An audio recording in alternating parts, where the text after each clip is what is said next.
with guests. I wonder if he's from. going to come to studio. Rather, he comes to studio and show us. We want the food. You can't come here empty-handed. We want the food because it's because of him we now know that there's a difference between boerewors and just regular sausage. Oh, yes, there is. And how to cook a proper boerewors. We know now because of Chef Makam. And a conversation with the NPL. They've got a Femme Fit Festival that's coming up, inviting all the women, saying, listen, come and train outdoors. Allow nature to be your gym buddy as you reinvent yourself and get your health in check. 8 minutes after 1 p.m. Central African Time. Stream us live on social media at Channel Africa on Facebook and YouTube, and at Channel Africa 1 on TikTok. Welcome to the special broadcast of The Upside. For a premium festival experience like no other. The Montreux Jazz Festival experience brings together more than 30 exceptional local and international acts, including Robert Glasper with Bilal, Stacey Kent, Salif Keita, Tandiswa Mazwai, and Mandisa Jantjies. From the 27th to the 29th of March 2026, indulge in world-class music, culture, and luxury. Book your ticket now at ticketmaster.co.za or visit mjfsa.com. The Montreux Jazz Festival French Hook, where timeless music meets timeless beauty. Are you fluent in French, Chinyanja, Portuguese, and Kiswahili? Are you passionate about radio? And are you looking to work in South Africa? Do you have papers that qualify you to work in South Africa? In that case, we might have an opportunity for you to work for Channel Africa. Send us your CV and demo at newsroom@channelafrica.co.za. Remember, if you don't hear from us within 14 days, it means you have not made it or you have not been selected. Channel Africa, the African perspective. Franschhoek, get ready. The vibe is happening this March. The Montreux Jazz Festival Franschhoek is bringing more than 30 local and international acts for one unforgettable weekend, including DJ Zinhle, DJ Kent, DJ Kent Zero, Layla Hathaway, Robert Glasper, and Bilal, plus many more. From 27 to 29 March 2026, experience the music, the culture, and the energy. Grab your tickets now at ticketmaster.co.za. Montreux Jazz Festival Franschhoek. Feel the energy. Live the moment. The Upside, 1 to 4 p.m. Central African Time. With Tebogo Lekhuleni and Mmatsheko Mosito. Only on Channel Africa, the African perspective. Tebogo and Mmatsheko on the Upside.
13 minutes after 1 p.m.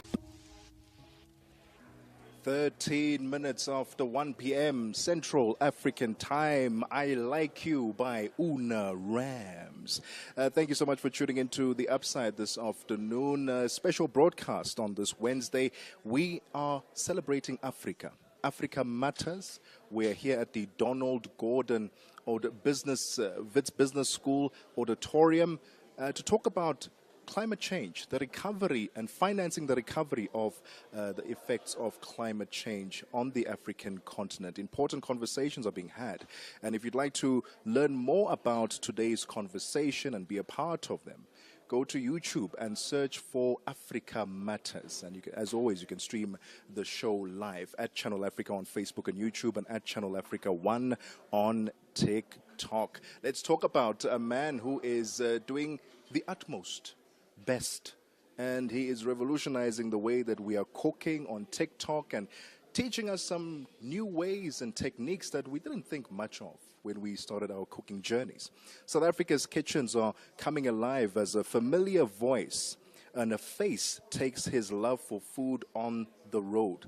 Themba Vincent Makamo, known to many as Chef Makamo, has built a loyal following by making cooking feel simple, relatable, and rooted in everyday life. From hearty beef stews to chakalaka and crispy fried chicken, his recipes celebrate the flavors many South Africans grew up with.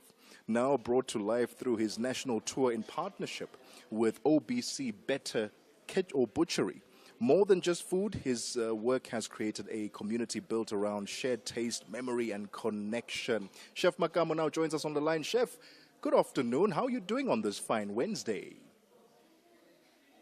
Fantastic, sir. Listen, your platform is... everyone on the show. We are fantastic, sir. Listen, your platform is growing like crazy on social media. I had the privilege of meeting you a couple of weeks ago at some open day. You are an incredible human being. I want to know your cooking journey. Are you a professionally trained chef or are you self-taught, Chef Makamo? I am a professional degree. So I am a chef that is mostly based in education, research, but not only that, but practicality as well and experience. So yeah, I've worked with quite a lot of organizations across South Africa, outside of South Africa, and I saw the need to come and, be of relevance as a chef so that the critique is mostly relevant as we get it from the communities. A lot of people Relevant as we get it from the communities. A lot of people discovered you through the power of social media, particularly TikTok. Scrolling through TikTok, there's Chef Makamo, literally making me unlearn everything I've learned about cooking, but in the most amazing way. I mean, can you take us back to? I don't know if you can remember as far back as your first video, your first couple of videos, and what you were thinking you wanted to achieve when you first launched on social media, as it were. Interesting. Behind the scenes, most as to what happens in the kitchen before we get to the final product. And that has been my main goal ever since, because people think, there's been a lot of, I would say, not really appreciation from chefs that have went to school. And I really wanted to show people the hard work and the knowledge and the techniques and methods and also the theory that goes in making the final product to become what they are today. So that was the whole concept. But, when I started, it was mainly just the behind the scenes. But as I went about, I saw the need for me to focus more on theory than just cooking, because everyone is cooking on TikTok. And there's quite a huge gap on social media now as to someone who's going to showcase something, talk about it, and people are able to execute it based on how it's been explained. Because a lot of creators show recipes, but even if they try them, they never come out the same, because there's a lot of editing, there's a lot of artwork that is being done on their content, and there's a lot of missing piece that they don't show as well. Hence, that's why these recipes end up failing. So, but yeah, that was the main goal when I started my content, and I think I'm quite achieving that very well. I think I'm quite achieving that very well. Exceptionally well indeed, Chef Makamo. We're in conversation with him because he's going to go on a national tour partnership with OBC Better Butchery, taking township flavors to the rest of South Africa. And of course, we are talking about his growth on social media. Let's take a quick breather. It's 19 minutes after 1 p.m. Central African time. Recovery, only on Channel Africa. We're proud to announce that Wits Business School is actually our partner. They are hosting us. The second most important thing, though, for me, is that we often go to these summits, these conferences, and you find that you never really know where to find solutions and outcomes that came out of those discussions. So Wits Business School will craft our outcomes document, which will have steps to say what are the follow-ups and how do we measure success, and what do we need to do next? Across the continent, climate change is forcing tough decisions. This is Africa Matters. Are you fluent in French, Chinyanja, Portuguese, and Kiswahili? Are you passionate about radio? And are you looking to work in South Africa? Do you have papers that qualify you to work in South Africa? In that case, we might have an opportunity for you to work for Channel Africa. Send us your CV and demo at newsroom@channelafrica.co.za. Remember, if you don't hear from us within 14 days, it means you have not made it or you have not been selected. Channel Africa, the African perspective. Tebogo and Mmatsheko from the upside. 20 minutes after 1 p.m. And Mmatsheko from the upside. 20 minutes after 1 p.m. Central African time. Thank you so much for tuning into this special broadcast of The Upside, your gateway to the good life on Channel Africa, The African Perspective, with me, Tebogo, Lekhuleni, and Mmatsheko Mosito. Still streaming live on social media at Channel Africa on Facebook and YouTube, and at Channel Africa 1 on TikTok. We are at the Donald Gordon Wits Business School Auditorium, because Africa matters. We are here to talk about financing the recovery of Africa as a result of climate change. And important conversations are being had right now, and we'll be throwing forward to our delegates to tell you more about what's happening and the conversations and decisions that they have made, and hopefully will enforce post this summit.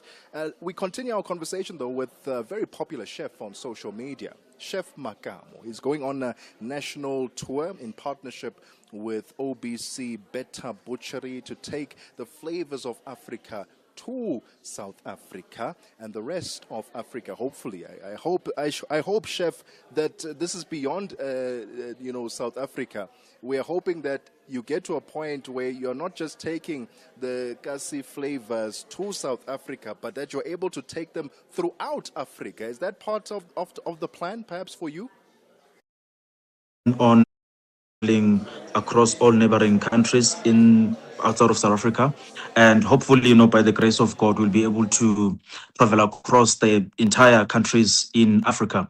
But yeah, that is in the plan from next year, January 2027. So it's already in plan, and we're gonna see it also go through.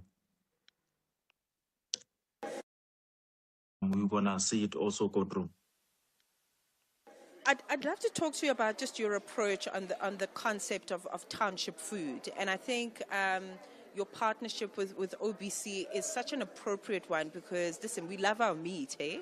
And that's one of the things that you've taught us how to do properly, is cook different types of proteins correctly. So let's talk about that. Township flavors and cuisine has evolved over time. I mean, sekufakwa lettuce in the kota, for example, and we were blending all kinds of interesting grains, with our mabele, for example. So let's talk about what your approach to township foods, township flavors is, and how you're going to be incorporating your own thinking around that particular movement in this tour. As that, more especially a lot of black chefs, they would fail their practicals a lot, or they would struggle in a corporate kitchen or corporate sector, not because they do not know, but because the food or the recipes are borrowed. It's language that we do not know, it's French style, it's cuisines that are not from South Africa. We grow up cooking the normal food, and when we go into corporate sector now, we need to unlearn and learn the new things that we don't even comprehend or understand. And for me, it was quite disappointing to have so much that we know that is not from South Africa. And I took a decision from there. I was like, you know what, if should I have the capacity to, bring back the tradition, the culture. And during that time, it was a very critical time for me because my grandfather was actually very ill.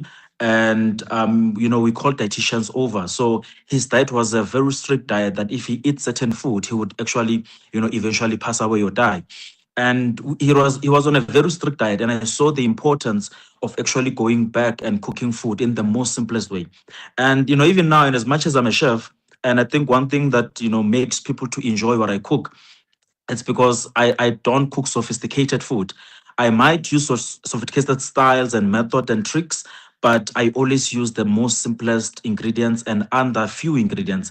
And I think that is what we're trying to bring into South Africa, to say the tradition that we have now, we shouldn't lose it.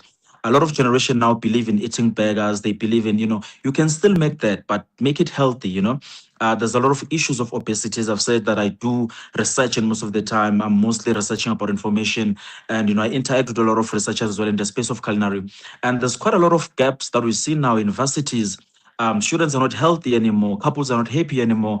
The health is at risk. If you go to hospitals, the stats are insane because of the food that we consume on a daily basis. It's fun and interesting to eat all these fancy names, but at the end of the day, does it benefit your health? And do you know your tradition? Do we have a cuisine in South Africa that we're going to pride ourselves with?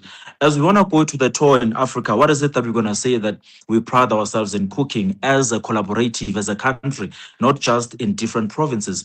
And this is what this tour is all about, to unite Africa and share our recipes and make them one. And also, the most important thing, document that so that it's out there in the public. People can see it, tourists can see it, and then they understand that this is South Africa. It's all about food, flavor, love, and it's just all about simplicity. But at the same time, making sure that the food is diverse and also it's too healthy for anyone to also consume. And that's just it in a nutshell. And an incredible job. And that's just it in a nutshell. And an incredible job that you're doing, Chef Makamo, because a lot of people don't realize just how big a role diet, nutrition plays in our overall health. A lot of the high blood pressure, diabetes can all be reversed and eliminated just by eating better, eating healthy, whole foods. And we appreciate the work that you are doing. Take us through your tour, the tour dates. How can people get involved and see you? I've got on my bulletin that they can join. And that's where I mostly send updates or other dates, or just schedules as to how this tour is gonna go about. I do mostly stories because TikTok at times they block some of the most important content that we share. But then on my page, most of the information is available, and I'm gonna try and pin the videos with the information because.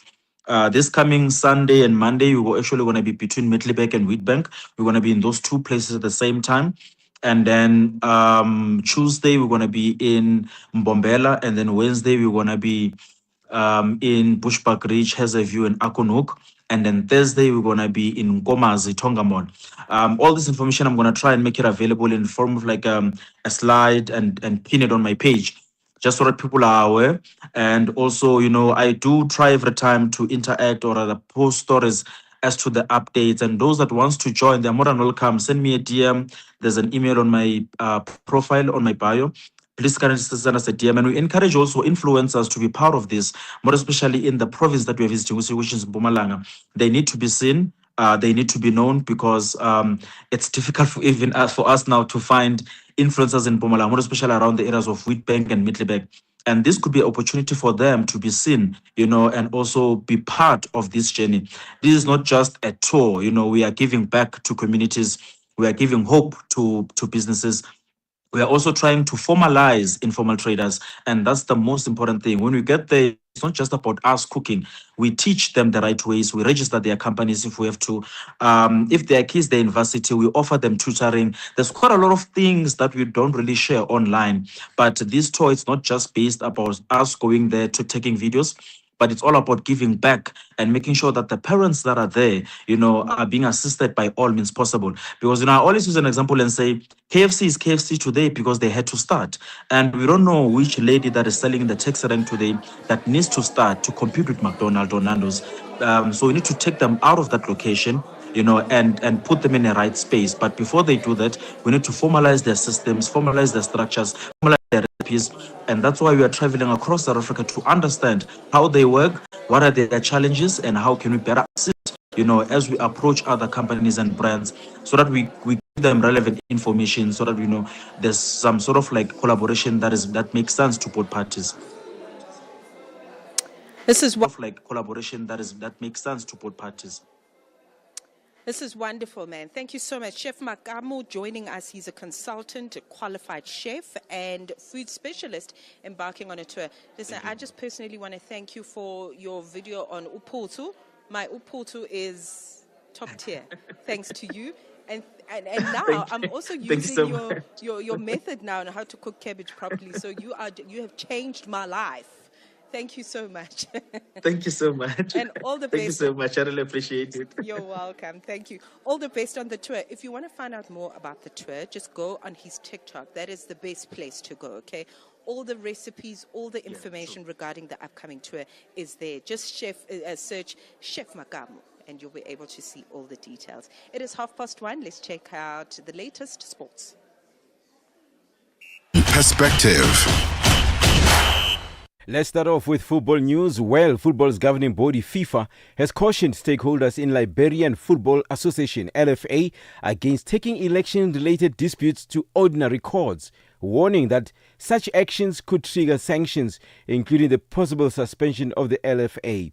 The warning follows a legal petition filed by Kessel Kuo, president of the FC Fasel, who is seeking an injunction to hold the LFA elections scheduled for the 18th of April 2026, along with a declaratory judgment from a lower court in Liberia.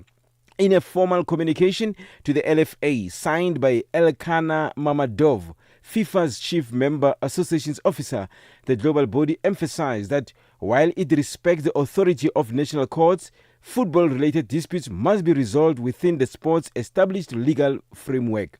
FIFA also cited provisions in the LFA statutes requiring all members to channel disputes, including those tied to elections, exclusively through arbitration bodies recognized by football authorities such as FIFA, CAF, and WAFU.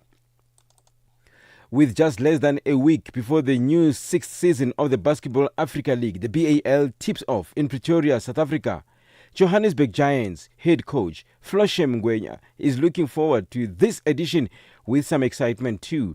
Ngwenya has in the past worked with both the Cape Town Tigers, who represented South Africa in the BAL, and has consistently commented on the team's lack of preparation. However, the Giants are a team that was assembled about a year ago and have been preparing ever since. Ngwenya says they are introducing a new tactical approach and a fresh playing style for the upcoming season. Preparation is key in a lot of ways, because if you're not prepared, it's going to be difficult for you to actually go execute what you're supposed to execute.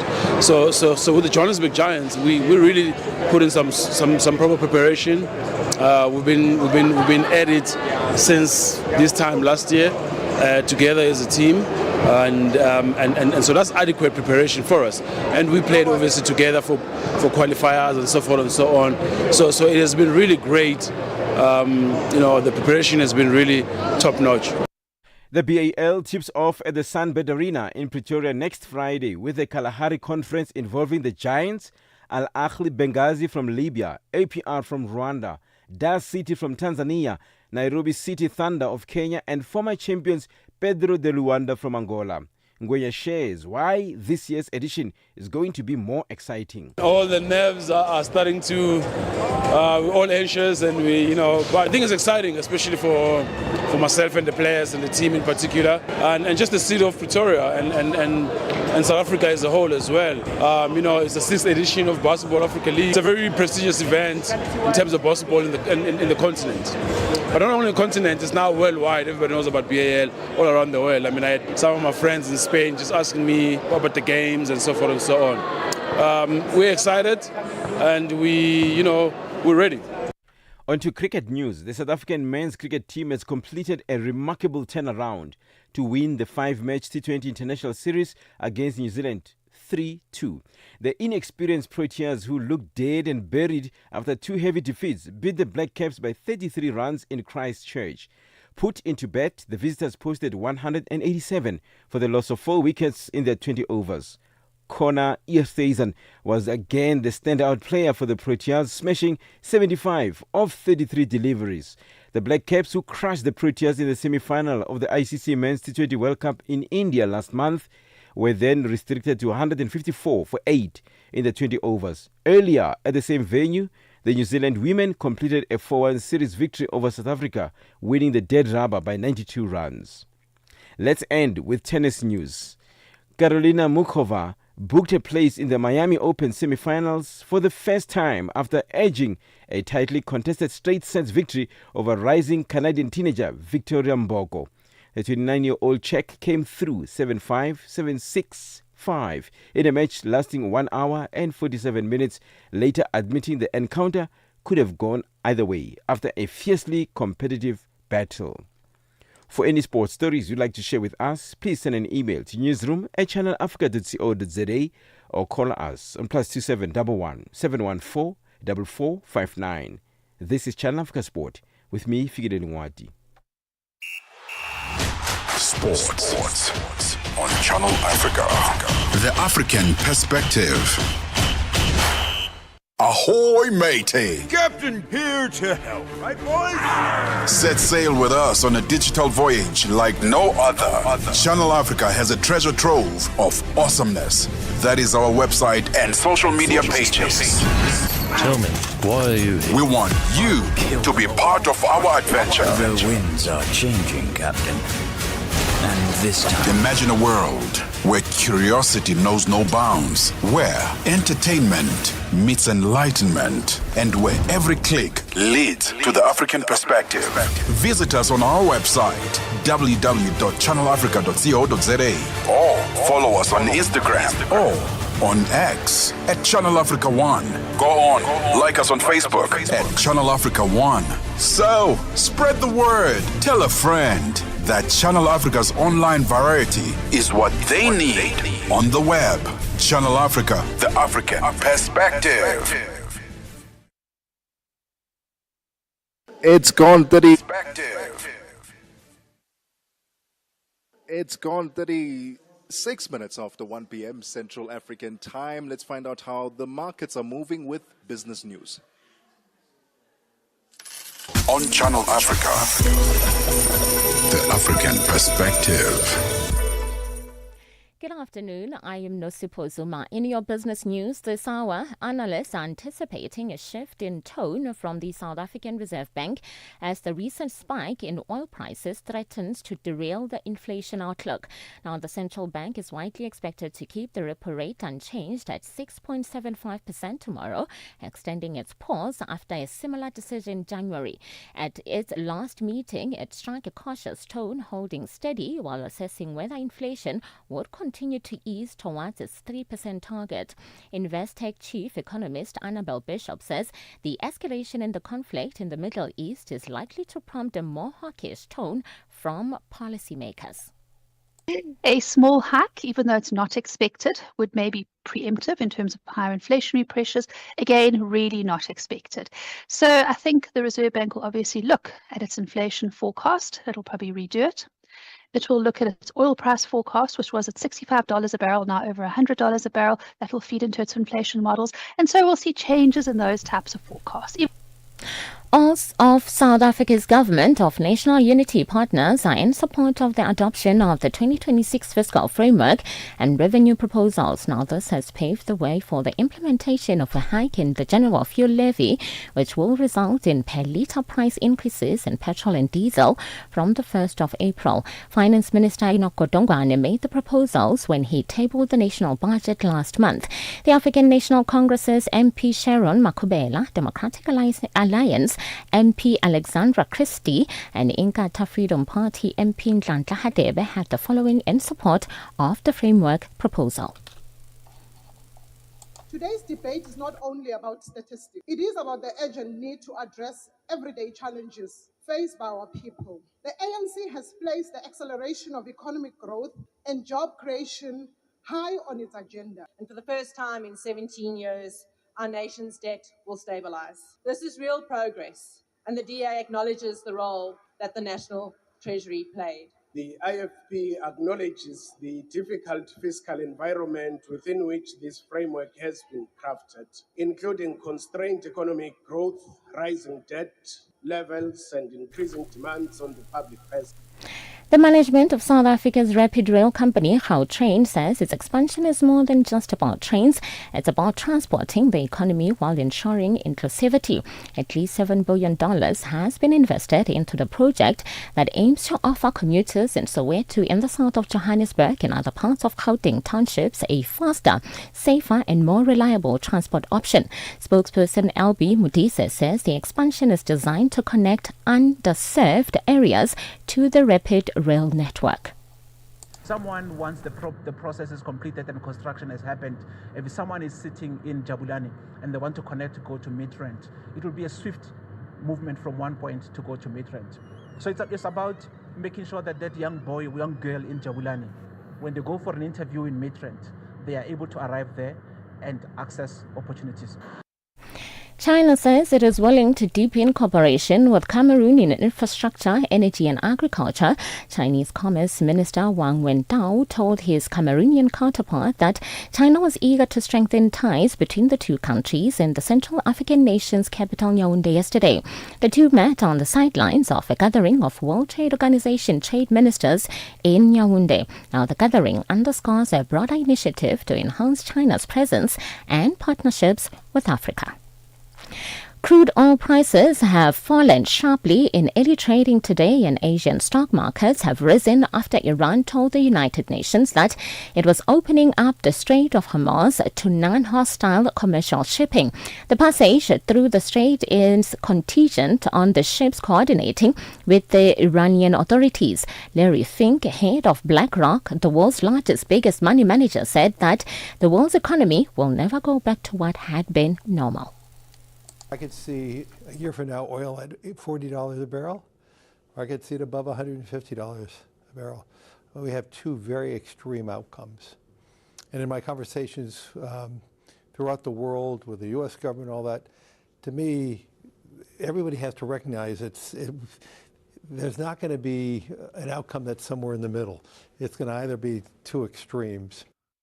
Your financial indicators: one US dollar in Nigeria is trading at 1,000 naira 379, and Botswana is 13.52. Kenya, the dollar is trading at 128 shillings 63, and in Zambia it's 19.11. The BRICS countries: $1 in Brazil is trading at 5.24. Russia is 81 rubles or 1. India is 93 rupees 79. China is 6 yuan 88, and in South Africa $1 is trading at 16 rand 97. $1 is trading at 74 pence to the British pound and 86 to the euro. Looking at commodities, gold is trading at $4,562 and platinum at $1,962 per ounce, while the price of Brent crude oil is at $98.68 a barrel. Now, for any business news stories you would like to share with us, please send an email to newsroom@channelafrica.co.za or call us on +27 11 714 4459. For Channel Africa Business, I'm Mosito.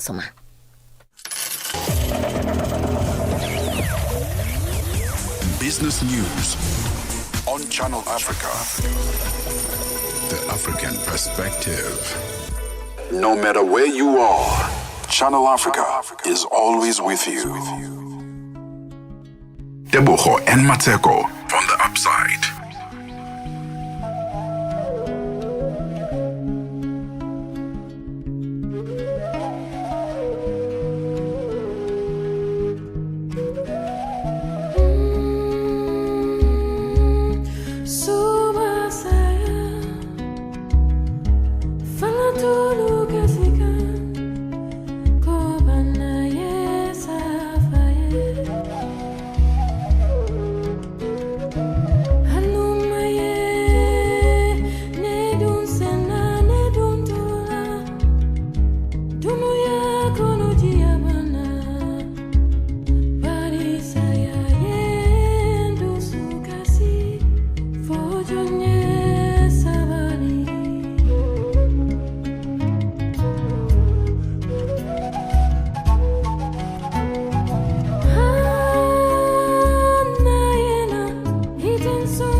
The queen of the Kora coming through. Her name is Sona. The queen of the Kora coming through. Her name is Sona Jobate, representing the Gambia on the playlist this afternoon with Saya. Thank you very much for tuning in. The Upside with Tebogo, Lekhuleni and Mmatsheko Mosito, broadcasting live from the Donald Gordon Auditorium here at the Wits Business School for the inaugural Africa Matters.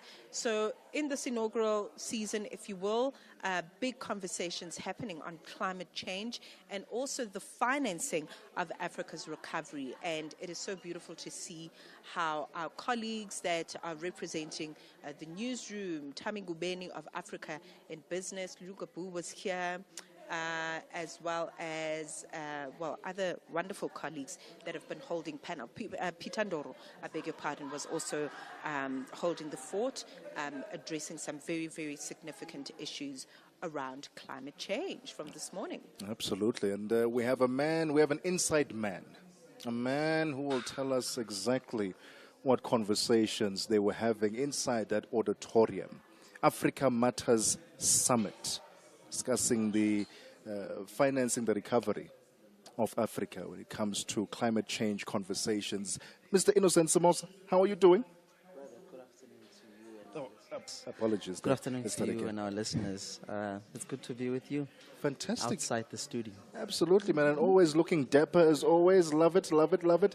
Talk to us about what was happening in that summit and the conversations that were had in there. 100%. I think, Debs, that this event is as important as it comes because the issue of climate financing is a big talking point on the African continent. And the topic that was been topical today. It has been that of regulatory framework from different leaders in different countries in the African continent, and that panel was chaired by Peter Ndoro, our very own Peter Ndoro, and he was joined by Dr. Kwame from African Union, Alan Mkoki, Kumi Naidu, to name a few. So the question that they were asking is, why is the money not coming to the African continent? And it was revealed, Mmatsheko, that around $1.5 trillion is set aside for climate financing, for research purposes. But the African continent is getting a fracture of that. And it's interesting because we're the least contributor to fossil fuel. I mean, 4% it's less. But we are the people who are, being affected. But also it was resolved that there's a need to reframe Africa. Africa is not a poor continent, and that we need to decolonize our thinking. And that question of decolonizing our thinking, I think it has been key during the discussion, because you talk about whether or not we're capable to basically use our own resources, use our own resources as the African continent. But again, it does seem as though it's not possible, because in a way, the discussion is such that Africa is designed in a way that there is no collaboration, and that comes at the back of the colonial laws. And it doesn't matter who comes to office, but when they go to office, they still have to deal with the laws that have been put in place by this institution. For example, you have the International Monetary Fund, the World Bank. The questions around their contributions and how they can expand their mandate to really push the issues around climate financing. But over and above, they were talking also about the fact that we need to turn natural capital into investable assets as a continent, because I was thinking about this earlier, that if Africa closes itself, it can actually survive. But the problem is that there's no coordination amongst African nations, because we're the richest continent. And also, I think the research that is needed with regards to climate financing, it's in the continent, because we've been going through the challenges of El Ninos, the weather patterns that are not predictable. So I think it has been a beautiful conversation so far. It does seem as though there is a bit of consensus from the panelists and from the delegates who are actually attending today. I think the panels sound very fruitful, and I think what I'm getting from your roundup of what has taken place so far is that this is obviously not just an environmental issue. It now touches on social development and touches on so many significant economic issues as well. But just in your roundup of you, Innocent, you're the finance guy, so let's talk about what you anticipate might happen, especially in catalytic dialogues such as this one, around climate change and the financing thereof, not just being about access to finance, but also being able to shape financing. What do you think that might look like? I think it starts with changing how we think for the African continent at large. A situation where the African continent has to balance between debt sustainability and the issues around climate financing. And you would know that just servicing debt, it's quite expensive to service debt in the continent. The many African countries, as we speak, they're actually not paying the debt itself. They're actually paying the interest of the debt. So that speaks to the fact that we do not have enough. We do have enough capital, but the issue around regulatory frameworks that is turning away investors, because investors want assurance, and also they're looking at the issues around risks, that there are a lot of risks in the continent, and somewhat you would say, Debza, that the risk that they're talking about, it does put an element of racism, because, I mean, you have rating agencies who do not understand what is happening on the ground, but they will tell you that South Africa is not investable, so therefore you can't go there as an investor. So that put us in a very precarious position as the African continent. But I think what we need to balance here is the development of the African continent versus what science is saying, because it's not about choices now. Science says we need to decarbonize our economies. But on the other hand, you've got development that if you ban coal, we'll be able to develop our economies. So it's a dichotomy, for a lack of a better term, but we need to balance that. So this could very well be that there's a need to move to clean energy, but not really doing away with coal. Maybe the two can coexist while we're developing ourselves in the continent. And given the fact that we are not the biggest polluters, but also, before I bring it back to you, we have a situation where the big powerhouses, for example, the man in the White House, he's not a fan of climate financing, climate change. In fact, he calls it a hoax. So you have Donald Trump, who does not believe in that, and that's a big country with a lot of finances that can really drive this research in terms of climate financing. So, yeah, I think this discussion is pretty much important, that we sit as thought leaders and think of where do we go from here? How do we change the status quo? Are we going to see actionable plans, Innocent? Because, you go to many a summit and it's a lot of talk. Sounds good on paper. Yeah. But where are the actionable plans? Where are the timelines?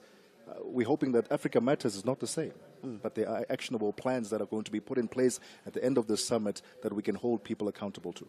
Tell you what, Debza, I think what we're sitting with is the challenge of lack of coordination in regulatory frameworks that are unpredictable, that are scaring away investors, for lack of a better term. Where do we go from here? I think what we need to then translate this conversation here is to then become a recommendation body to say that, yes, we're going through this, but here's a recommendation. And this is from Channel Africa and Wits Business School. They sat and then they came together with this resolution that we need to move towards this direction. And I mean, work is already been done. When you look at the Africa Union 2063, there is work that has been done, but it's in a slow pace. It's in a slow pace, and I feel like the people who are basically negotiating for fair and fast climate financing are not putting, a tough hat in terms of, advocating for the African continent. So we are sitting with a very difficult topic here, but I think it comes as important. It's very important that we discuss this topic. It's definitely not an easy conversation to have, and it's got to be ongoing beyond this platform. But I think it's so beautiful to see that Channel Africa, as a continental authority, has taken it upon itself to really make sure that we have these conversations. Innocent, thank you for your analysis. Thank you for having me. Much appreciated. Thank you very much. Okay, so just looking at the program very quickly, it is almost 2 p.m., which means that the program is about to close. There are intervals that are going to be coming through in a minute, but as I understand it, panel 3 is currently in discussion until 2, as led by moderator Tshepiso Makwetla, our very own Tshepiso Makwetla, facilitating this particular panel with a couple of experts as well. So if you'd like to have a look at the program, we do have it on our social media platforms. Acquaint yourself. It is almost 2 p.m. We're about to cross to the news desk. África, conhe corpo e alma. Eu amo música africana. Ele aprecia todos os tipos de melodias e passa os seus dias a ouvir a Channel África. Okay. Adivinha só, a Channel África quer ajudar um Tivani e os amantes da música em todo o lado a descobrir ainda mais música incrível. Por isso, a Channel África está a convocar artistas africanos a submeterem as suas músicas. Músicos, lembrem-se de nos dar todas as informações relevantes no music@channelafrica.co.za. As submissões são a vossa oportunidade de ser ouvidos, mas não garantem inclusão na lista. Todas as submissões serão cuidadosamente analisadas para verificar se cumprem os requisitos da nossa estação. Canal África, a perspectiva africana. Keep Africa in your hands. Connect to our website for all your news, sports, and cultural updates. channelafrica.co.za. Tebogo and Mmatsheko on the upside. Well, it's gone 2 p.m. Central African time. We are still broadcasting. Well, it's gone 2 p.m. Central African time. We are still broadcasting live from the Donald Gordon Auditorium at the Wits Business School for Africa Matters, discussing Africa Matters Summit, discussing the financing of and the recovery of Africa when it comes to climate change conversations. We've got thought leaders in the building, people who are going to be telling the story to the relevant boards and institutions that Africa needs to be taken seriously. Africa really does matter. Join in on the conversations at Channel Africa on Facebook and YouTube, and at Channel Africa 1 on TikTok. Before we get into the second hour festivities, let's get the latest news. The African Perspective. Thanks, Tebogo. Top stories. A Sawa post-mortem examination expected to begin on bodies discovered in a mass grave in Kenya, and Meta found guilty of violating state law in New Mexico. Good afternoon. I'm Jolani Tulo Webe.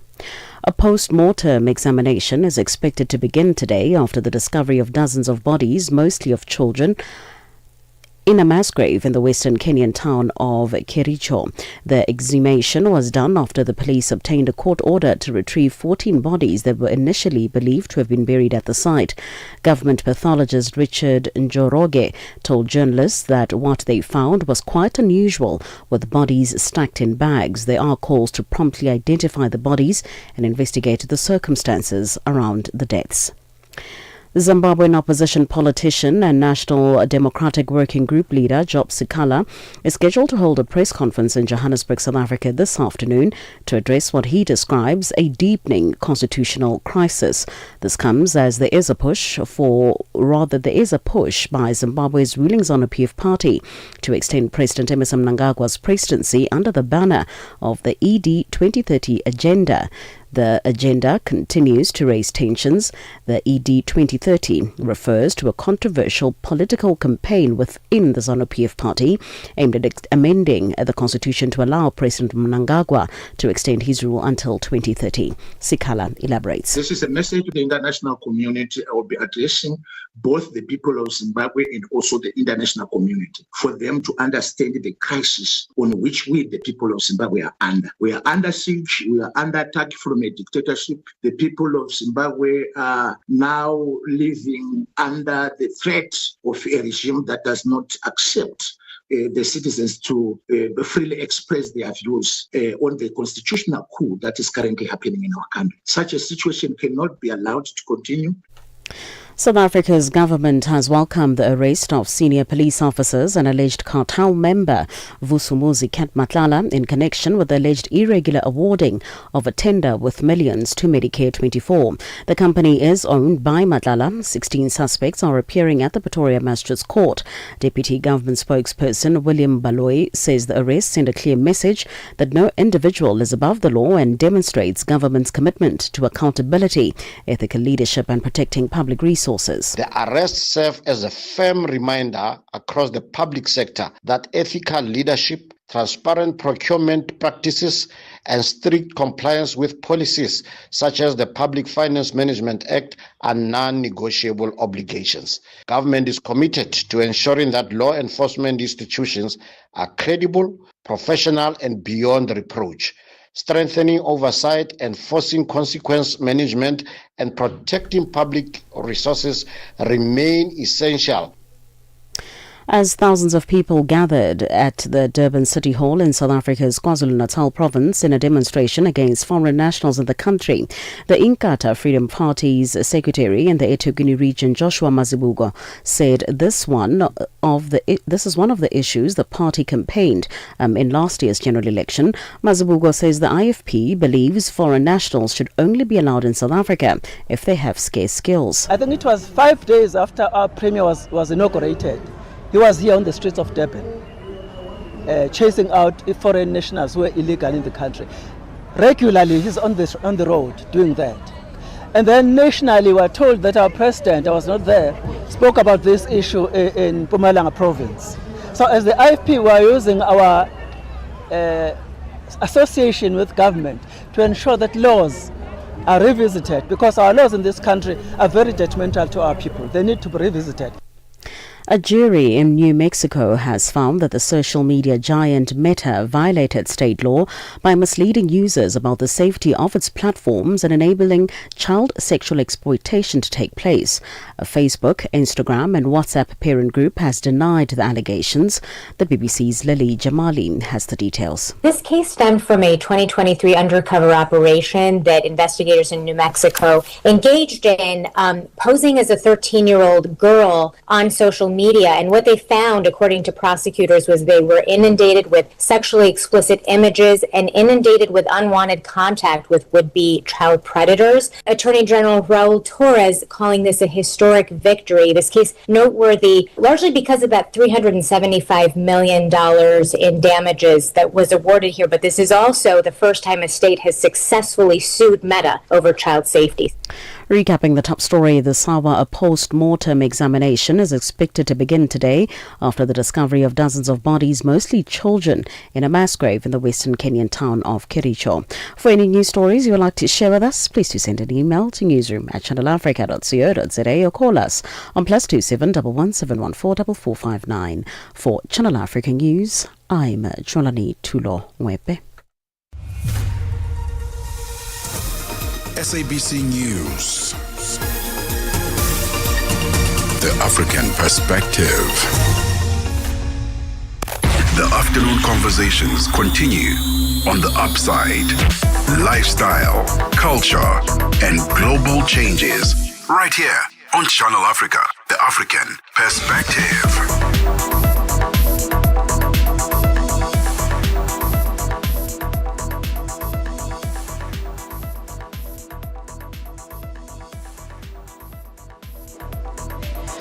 It's gone 6 minutes after 2 p.m. Central African time. It's gone 6 minutes after 2 p.m. Central African time. Welcome to the second hour of The Upside, a special broadcast this afternoon. We're coming to you live from the Donald Gordon Auditorium at the Wits Business School for Africa Matters Summit. A beautiful conversation that is being had today about financing the recovery of Africa as a result of climate conversations. And Mmatsheko, Mosito, you found this a very valuable summit to have. What a time to be having it. Very critical conversation. I obviously have big interest in agriculture and supporting fraternities, and this affects my people. This affects our sector. So, the fact that Africa and other Asian, countries like India, for example, have been at the forefront of regeneration. So we are not the ones that are causing the climate change, but in turn, we are the ones that are most, that are at the bottom of the food chain when it comes to how we are affected and how we are taken care of from a finance perspective. So I'm really a big supporter of the conversation that's happening today, because we need more spaces of this nature that are not just about talking. I think that point was so significant that you made about how to make things more catalytic. How do we become more pragmatic coming out of these wonderful conversations? We've used all the big words. The research is there. The science is there. The pockets of financing are there. How are we going to make sure that we bring them on the African continent? And I think what Innocent was saying around leadership as well, and how we're leading this, is something that needs to be spoken about as well. Absolutely. Join us live on social media, where we are streaming at Channel Africa on Facebook and YouTube, and at Channel Africa 1 on TikTok. And if you'd like to watch what's happening inside that auditorium, go to YouTube and search Africa Matters. We're about to talk about the expansion of the hotel development in Africa. Over 600 hotels are in the pipeline right now to be developed, and that's over 1,000 rooms. The tourism sector, it's booming in Africa. That conversation is coming up next. Stay connected wherever you are with our brand new website and mobile app. Stream your favorite shows, catch up on African news, culture, and conversations, all at your fingertips. Africa is just a tap away. Your world, your stories, now on the go. Stay connected wherever you are. Visit channelafrica.co.za or download the Channel Africa app today. Channel Africa, the African perspective. Africa Matters, the conversation on climate change and financing Africa's recovery. Only on Channel Africa. We're proud to announce that Wits Business School is actually our partner. They are hosting us. The second most important thing, though, for me, is that we often go to these summits, these conferences, and you find that you never really know where to find solutions and outcomes that came out of those discussions. So Wits Business School will craft our outcomes document, which will have steps to say what are the follow-ups and how do we measure success and what do we need to do next. Across the continent, climate change is forcing tough decisions. This is Africa Matters. Your life, your rhythm, your Africa. Channel Africa. Find it for free on Google Play and the Apple App Store. Tebogo and Mmatsheko on the upside.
Oh man, 15 minutes after 2 p.m. Central African time is Busiso Nomfundo. Because it's a prayer, isn't it? And I think anyone from whichever walk of life, you can relate to this. What a beautiful, beautiful song it is. All about blessings, and that, if I get blessed, may everyone around me also get blessed, in a nutshell. And I think that's such a beautiful, beautiful outlook to have on life. Mmatsheko? Absolutely. Two things, just on that note of Nomfundo's song. Songs of prayer can live outside a specific genre, which is wonderful. And two, what a beautiful collective prayer. You can pray for yourself and include others. I think that's beautiful. But let's talk about the booming tourism space, okay? Here on the African continent and Africa's hospitality sector, as it were. It is entering a new phase of growth with the latest reports from W Hospitality Group revealing a recorded number of hotels and resorts in developing that are developing, I beg your pardon, across the African continent. There are now 675 projects in the pipeline, representing more than 123,000 rooms as Africa continues to record the fastest inbound tourism growth across the world. All right. So while North Africa leads this particular scale, it is East Africa that is setting the pace in construction. So let's talk about some of the countries like Kenya, Ethiopia, Tanzania, that are seeing the highest proportion of projects actively being built, pointing to a new hotel opening in the near future. We've got on the line to have a conversation with us Trevor Ward in his capacity as the Managing Director of W Hospitality Group. Trevor, such a pleasure to talk to you this afternoon. Welcome to Channel Africa. Let's talk about the work of W Hospitality Group before we get into the exciting world of hospitality and the sector, as it were. Let's talk about the establishment of your particular group and your role in this big pie, if you will. Based in Lagos, Nigeria for over 2 decades now, and what we do is we assist owners, developers, investors mostly in new development, but sometimes in acquisition of existing hotels and resorts. And the objective is to get them done, is to get these new hotels and resorts open. And proud to say we've worked in 40 different countries, across from north to south to west to east Africa, acting as advisors to those, whether they're individuals or corporations, or even sometimes we're advising government on new development. Oh, Trevor, is that... We're advising government on new development. Oh, Trevor, is that W in W Hospitality Group Ward? It could be, couldn't it? Or it could be one. It's just a W. Let's leave it there, okay? All right, thank you for that. Let's leave it there, okay? All right, thank you for that. What is driving, in your opinion and your observation, what is driving the current surge when it comes to hotel development? Because over 600 in the pipeline in Africa, that is quite a massive number. Are based on what hotel chains tell me. Okay, so it's the chains such as Hilton, Marriott, it's chains such as City Blue, it's chains like Radisson and Hyatt. They give me these data, sorry. But it cannot include, because I just would never end the data collection. It doesn't include independent hotels, of which, of course, there are probably thousands in the 54 countries in Africa. So I'm just measuring chain managed or franchised hotels, and therefore one should look at the trend rather than the actual saying that that is the universe of what's going on in Africa. But the trend this year is that on a same store basis, in other words, the same contributors last year and this year, it's up an amazing 12.2%. So that is a very, very high growth rate compared to global growth rates in development pipelines of about 3%. Global growth rates in development pipelines of about 3%. Listen, I'm excited for the tourism sector. I'm excited for the hotel chain sector in Africa. It's 20 minutes after 2 p.m. Central African time. We'll continue our conversation with Trevor Ward, the managing director of W Hospitality Group, about the surge and the growth of hotel development on the African continent. Rome Jazz Festival Franschhoek is bringing more than 30 local and international acts for one unforgettable weekend, including DJ Zinhle, DJ Kent, DJ Kent Zero, Layla Hathaway, Robert Glasper, and Bilal, plus many more. From 27 to 29 March 2026, experience the music, the culture, and the energy. Grab your tickets now at ticketmaster.co.za. Montreux Jazz Festival Franschhoek. Feel the energy. Live the moment. Africa is changing, and the world is paying attention. This March, Channel Africa invites you to be part of a new conversation. Africa Matters. A platform where experts, policymakers, and thought leaders come together to unpack the big issues of our time: technology, politics, economics, climate change, and the future of our people. This is where ideas meet action, where change becomes opportunity, where Africa's voice takes its rightful place on the global stage. In March 2026, Channel Africa hosts Africa Climate Change Recovery Summit. Join the dialogue. Be part of the movement. Channel Africa, the African perspective. Tebogo and Mmatsheko from the upside. Thank you very much for joining us. A pleasure. From the upside. Thank you very much for joining us. A pleasure to have you join us, especially as we talk hotel development on the African continent and what that looks like and what is fueling its growth. Trevor, perhaps let's look at that. What do you think is, just some of the critical things that are actually fueling the growth? Is it the fact that people are just looking to travel more? Obviously there are other benefits that are going to come from this, like development of careers and job security, etc. But what do you think is fueling this growth, as it were?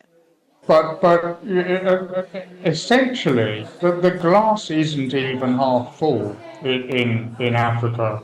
It's so under-hoteled in so many places that the opportunities are there for investors and for the hotel chains that are working with them. If you take, for example, take Lagos, where I'm based, it's a city of 20 million people, and we only have 17 branded hotels. There are probably as many branded hotels on one street in Manhattan than there are here in this huge city, and one can use so many examples of that. But the opportunities for new hotel development are multitude. And yes, you mentioned growth in tourism numbers. Africa is an exciting destination. Now, what I just did, of course, was generalize about Africa, which is, I say never generalize about Africa because we're 54 countries. But there are so many opportunities. Look at the business opportunities with minerals and trading and energy and infrastructure. And then there's the tourism, from beach to safari to ecotourism. So it's all those opportunities that point to people want to take a piece of the pie. An exciting to people want to take a piece of the pie. An exciting time indeed for Africa.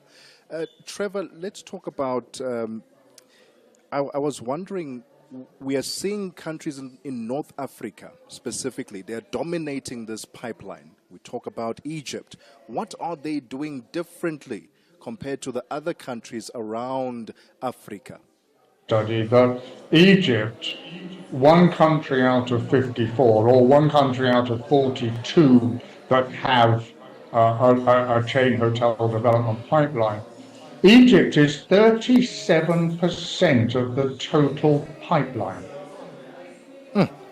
37% in one country. And Cairo, one city, is about 11% of the total pipeline. What's the difference? I think there are three or four that, and primarily I point to the fact that the Egyptian government understands the benefit of tourism in terms of foreign exchange, in terms of job creation, in terms of image for the country. Yeah, people that have been there say, "Oh, what a great place," and geopolitically, and then also there are a lot of places in Egypt which can take new hotels and resorts. We've had the traditional Red Sea resorts, the Sharm el Sheikh, the Hurghada. Look at the opening now of the North Coast, which is the South Mediterranean.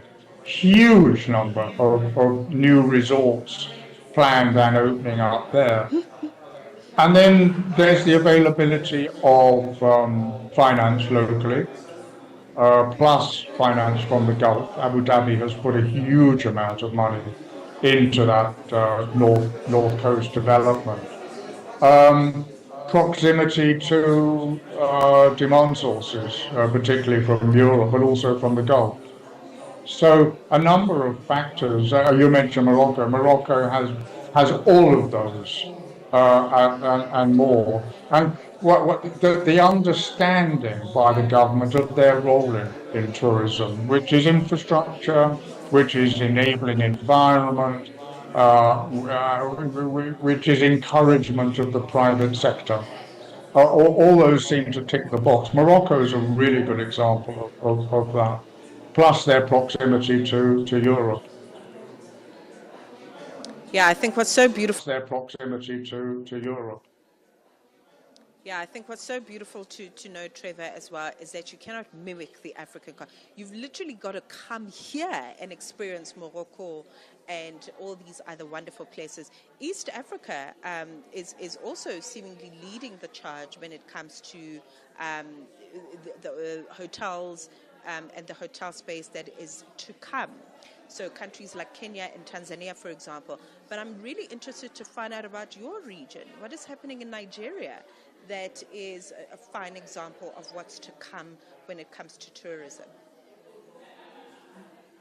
Well, of new hotels and a couple of resorts, but funding is a very big challenge for Nigeria, particularly. Why? Well, currency devaluation really hurt us about 3-4 years ago. It's been very, very stable recently, but people are still nervous. And then the general economic environment growth isn't as much as it's okay. It's about 4%, but it's just not really enough. But there is this nervousness. I mentioned earlier perception of a country, the climate, the environment, that getting international finance into our industry, it's very different from seeking international finance in infrastructure, roads, airports, things like that. Into our industry, it's been very, very difficult. There's a lot of planning going on. There's more planning going on last 18 months than there were 2 or 3 years before that. We really do hope that we can get that into projects open, because it's opening hotels and resorts that matters to shareholders, owners, staff who get jobs. I should mention Ghana, where another country I do work, a lot of activity there. Ghana had its problems, but it's climbing out of those problems very nicely. And if you go to Accra, the feeling there is very, very positive. Trevor, this has been so insightful. Thank you so much. Very, very positive. Trevor, this has been so insightful. Thank you so much for your time this afternoon. It's an exciting time to be on the African continent, and we love to see the development and the growth in this tourism sector, and we really appreciate your contribution to it. Thank you so much for your time.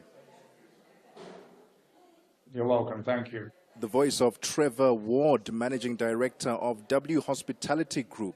He was telling us about the unprecedented expansion of hotel development on the African continent. North Africa is leading the charge, but I'm pretty sure in no time at all we'll be seeing the rest of Africa catching up. 30 minutes after 2 p.m. Central African time. Let's get the latest sports. Let's kick off with football news. Well, football's governing body FIFA has cautioned stakeholders in Liberia Football Association LFA against taking elections-related disputes to ordinary courts, warning that such actions could trigger sanctions, including the possible suspension of the LFA. The warning follows a legal petition filed by Castle Kuo, president of the Fasel Football Club, who is seeking an injunction to hold the LFA elections scheduled for the 18th of April 2026, along with a declaratory judgment from a lower court in Liberia. In a formal communication to the LFA signed by Elkan Mamadov, FIFA's chief member associations officer, the global body emphasized that while it respects the authority of national courts, football-related disputes must be resolved within the sport's established legal framework. FIFA also cited provisions in the LFA statutes requiring all members to channel disputes, including those tied to elections, exclusively through arbitration bodies recognized by football authorities such as FIFA, CAF, and WAFU. Now, rugby news. The Bulls are expecting a desperate fight back from Irish side Munster when the two teams clash in a crucial United Rugby Championship URC encounter in Pretoria this weekend. Both teams need a victory to strengthen their top 8 playoff chances, and time is running out. It's a roller coaster ride in Pretoria these days. A disappointing loss against the Stormers was followed by an impressive win against Cardiff this past weekend.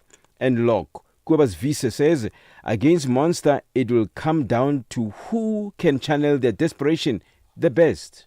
Here and there's been signs of us being a good team and a team that can take it all the way, and then other times we kind of backed off and got bullied. So definitely responsibility again for us to be dominant, to work hard, and it's going to be a squad effort. So everyone has to do their bit to succeed in that goal.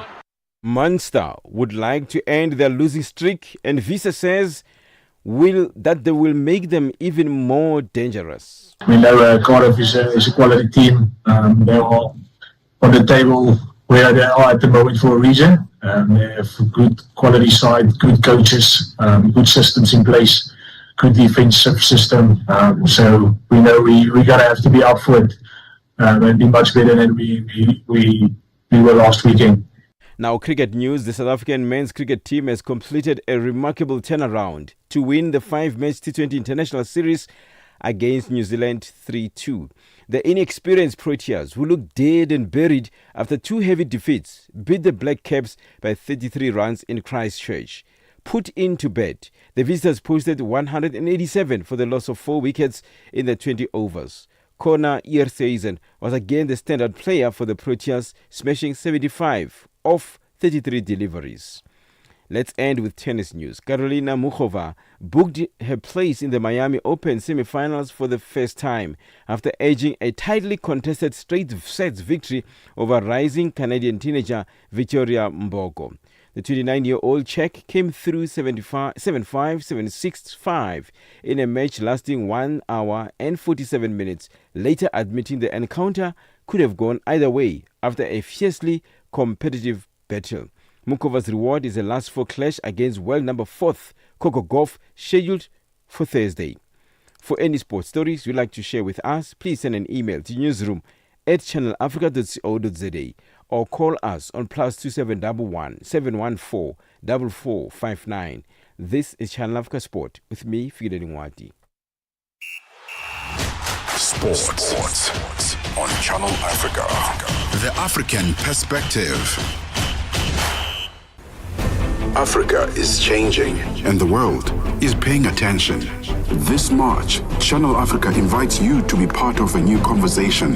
Africa Matters, a platform where experts, policymakers, and thought leaders come together to unpack the big issues of our time: technology, politics, economics, climate change, and the future of our people. This is where ideas meet action, where change becomes opportunity, where Africa's voice takes its rightful place on the global stage. In March 2026, Channel Africa hosts Africa Climate Change Recovery Summit. Join the dialogue. Be part of the movement. Channel Africa, the African perspective.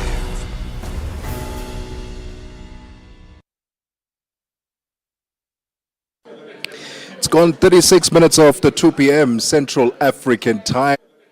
It's gone 36 minutes after 2 p.m. Central African time. Let's get the latest in business news. On the other side of this, we will have Tshepiso Makwetla and Innocent Samosa to wrap up the day that was here at Africa Matters Summit. Don't go anywhere.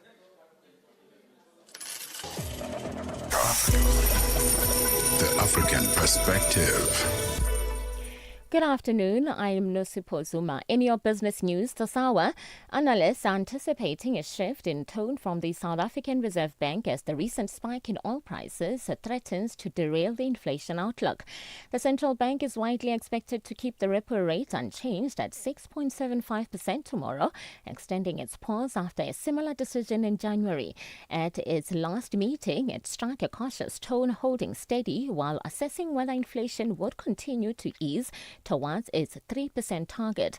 Investec chief economist Annabelle Bishop says the escalation in the conflict in the Middle East is likely to prompt a more hawkish tone from policymakers. A small hike, even though it's not expected, would maybe preemptive in terms of higher inflationary pressures. Again, really not expected. So I think the Reserve Bank will obviously look at its inflation forecast. It'll probably redo it. It will look at its oil price forecast, which was at $65 a barrel, now over $100 a barrel. That will feed into its inflation models. And so we'll see changes in those types of forecasts.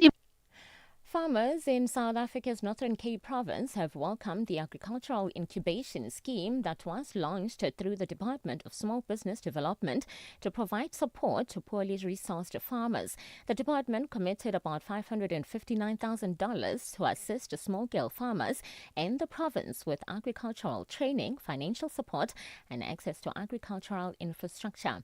Now, the department has about 111 incubators across the country. Minister of Small Business Development Stella Ndabeni elaborates.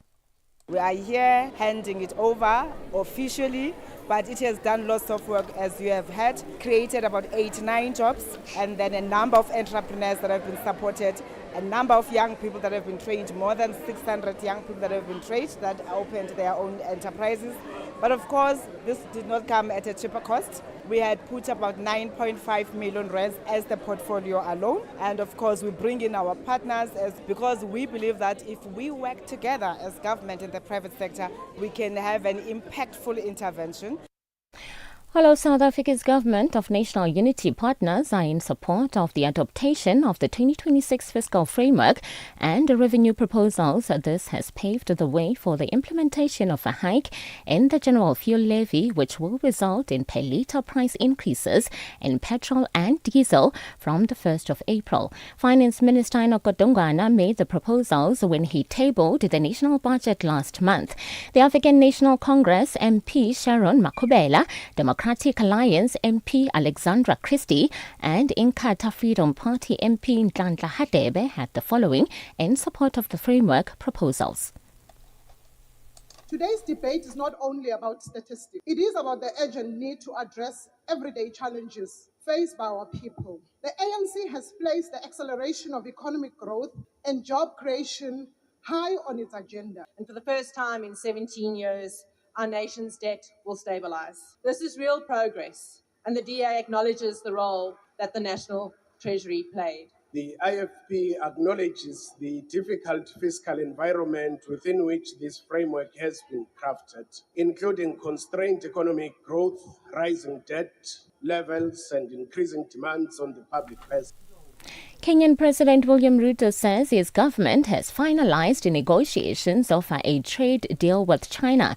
The deal comes 2 months after announcing a preliminary agreement that would grant the East African country duty-free access to the Chinese market. In January, Kenya said that the preliminary deal would give 98% of its exports duty-free access to the large Chinese market.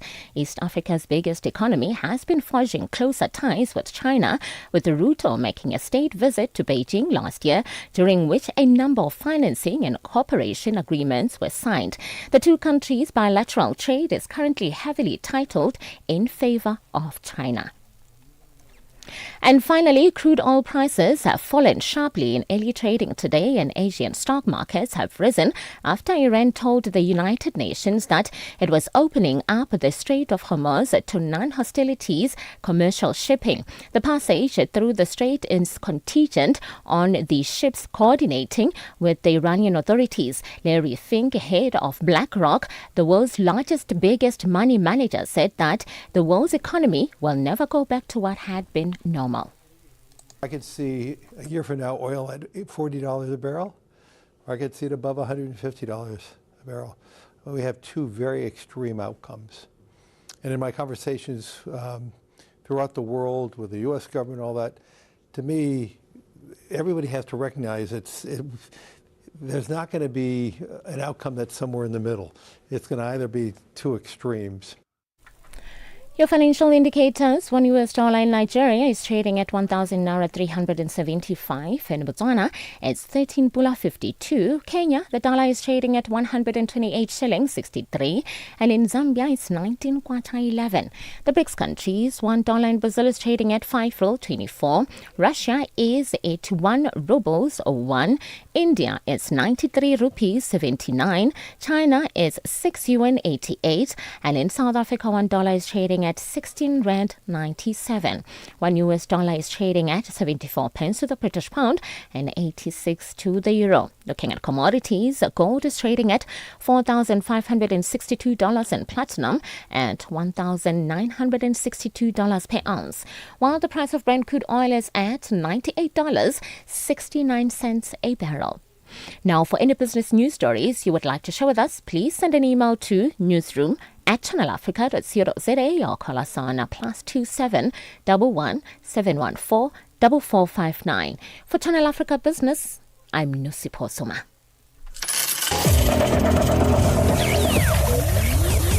Business News on Channel Africa. The African Perspective. Tebogo and Mmatsheko from the upside.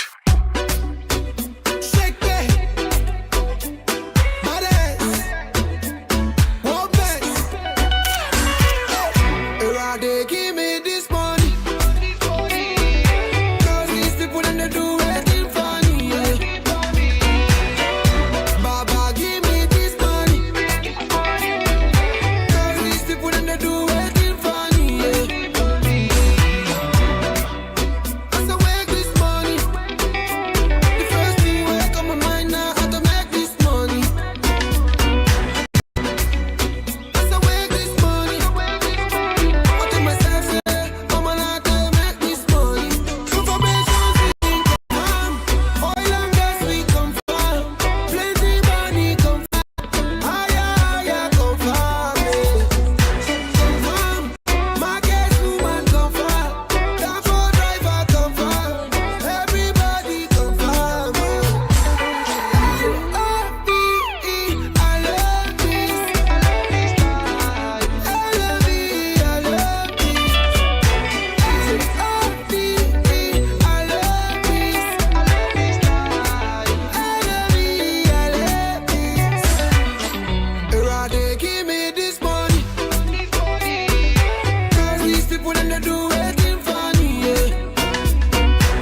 and Mmatsheko from the upside.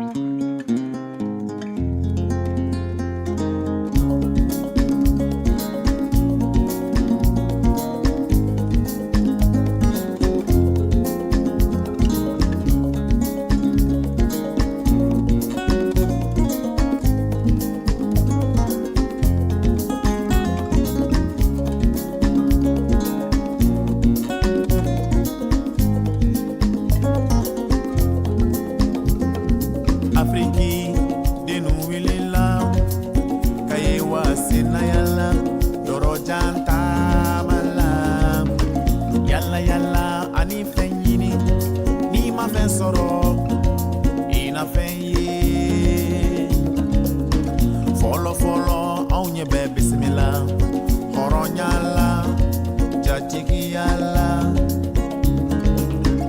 anta mana kabedo indafe si utakauku jatigia tenfeyam Afriki denu kola sekina koluye wala so sumade ni yenye Afriki denu yame ko demeba doneme kanyeshi woluma ede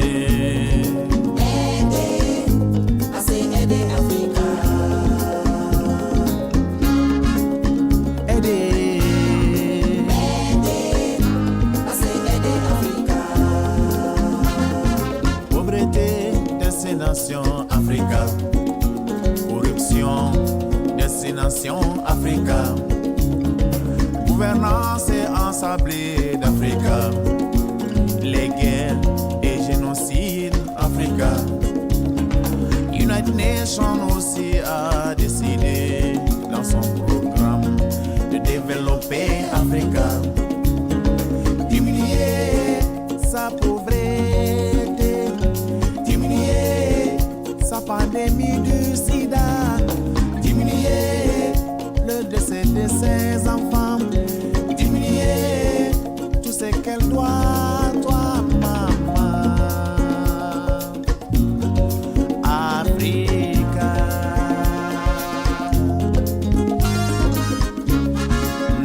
Aider. I say aider Africa.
All right, it's exactly 14:53 Central African time. That was Africa by Habib Koite and Bamamda.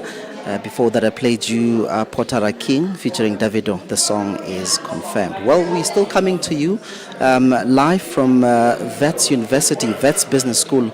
We're still following the 2026 Africa Meta Summit, where discussions around climate financing, decolonizing African minds, and regulatory environment in the African continent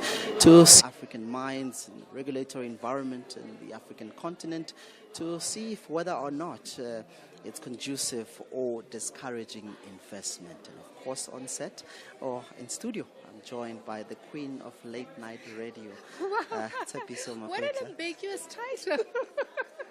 It suits you, right? Tsepiso, I mean, you were chairing a discussion around solutions and actionable recommendations.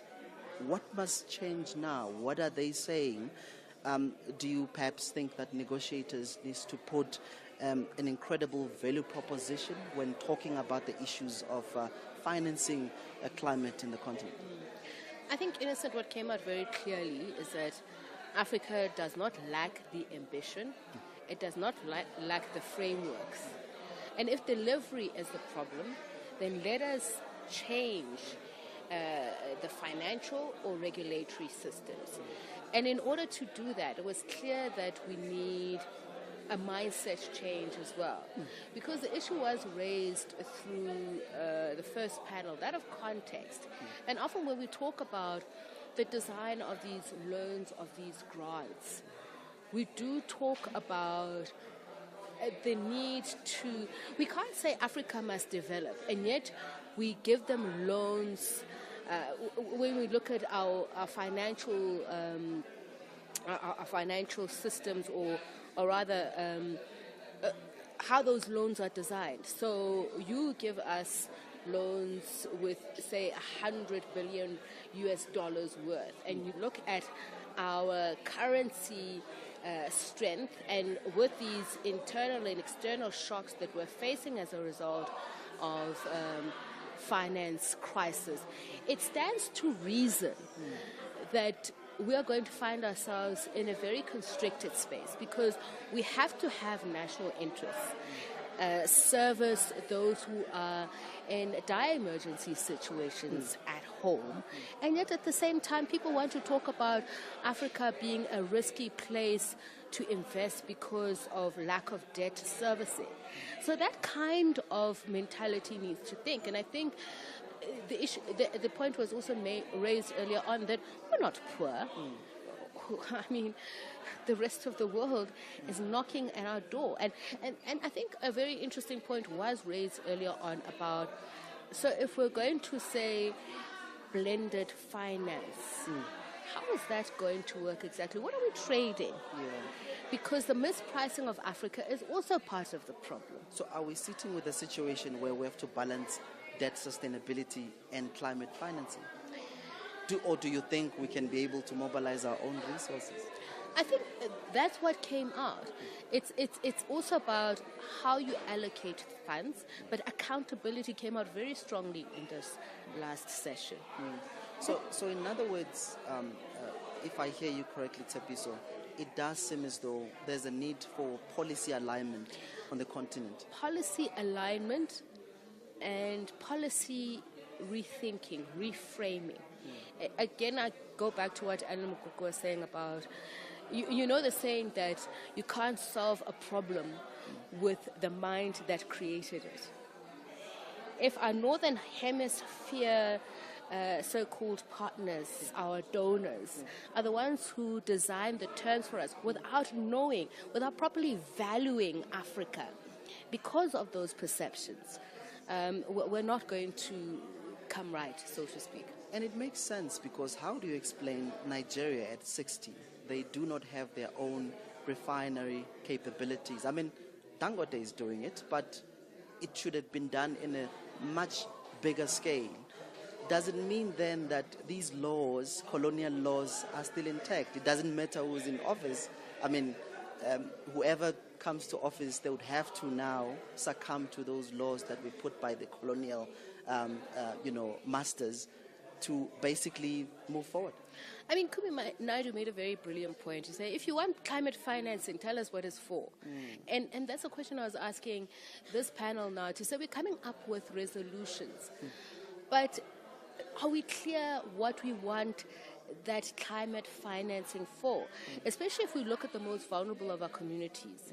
SMEs, that was an issue that came out. They're shut out of access. And the conditions in which will empower them. I think one of the speakers in the first panel made the point that if you need capital, for instance, and you are saying to the very person who is previously or is currently disadvantaged that you put in your portion of the money. The reason I'm coming to you for a loan is because I don't have the resources.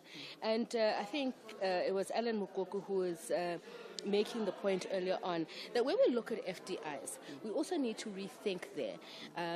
We can't judge them by the same standards that we judge commercial banks. But he was saying that we need to scale up, for instance, performing loans. And it was a very good point because he was saying, as long as those people are paying taxes, and we can see where those taxes are, why aren't we making it bigger, the development finance space? Because we can't talk about resilience. We can't talk about recovery without coming up with those smart, solutions. Tsepi, so we can only hope that one day this kind of program will be a recommendation body to these big institutions, the likes of your African Union. They're talking about Agenda 2063. So this was indeed a success. Well, let's wrap then the 2026 Africa Matters Summit, but the conversation continues. Let's check out what's happening with the news desk. SABC News. The African Perspective. Top stories are Sawa, the UN to consider draft resolution on transatlantic slave trade and a stern warning on the Middle East war. Good afternoon, I'm Jolani Tulo Wepe. The UN General Assembly in New York will today consider a draft resolution that would unequivocally condemn the trafficking of enslaved Africans and the transatlantic slave trade as the most inhumane and enduring injustice against humanity. The draft text seen by the SABC also seeks to recognize the profound and lasting impacts of slavery and colonialism. Shaban Bryce Pease reports. The initiative is spearheaded by Ghana and the Africa Group that earlier explained the draft resolution was the result of a clear continental mandate taken at the highest levels of the African Union. For over 400 years, more than 15 million Africans were victims of the transatlantic slave trade, described as one of the darkest chapters in human history.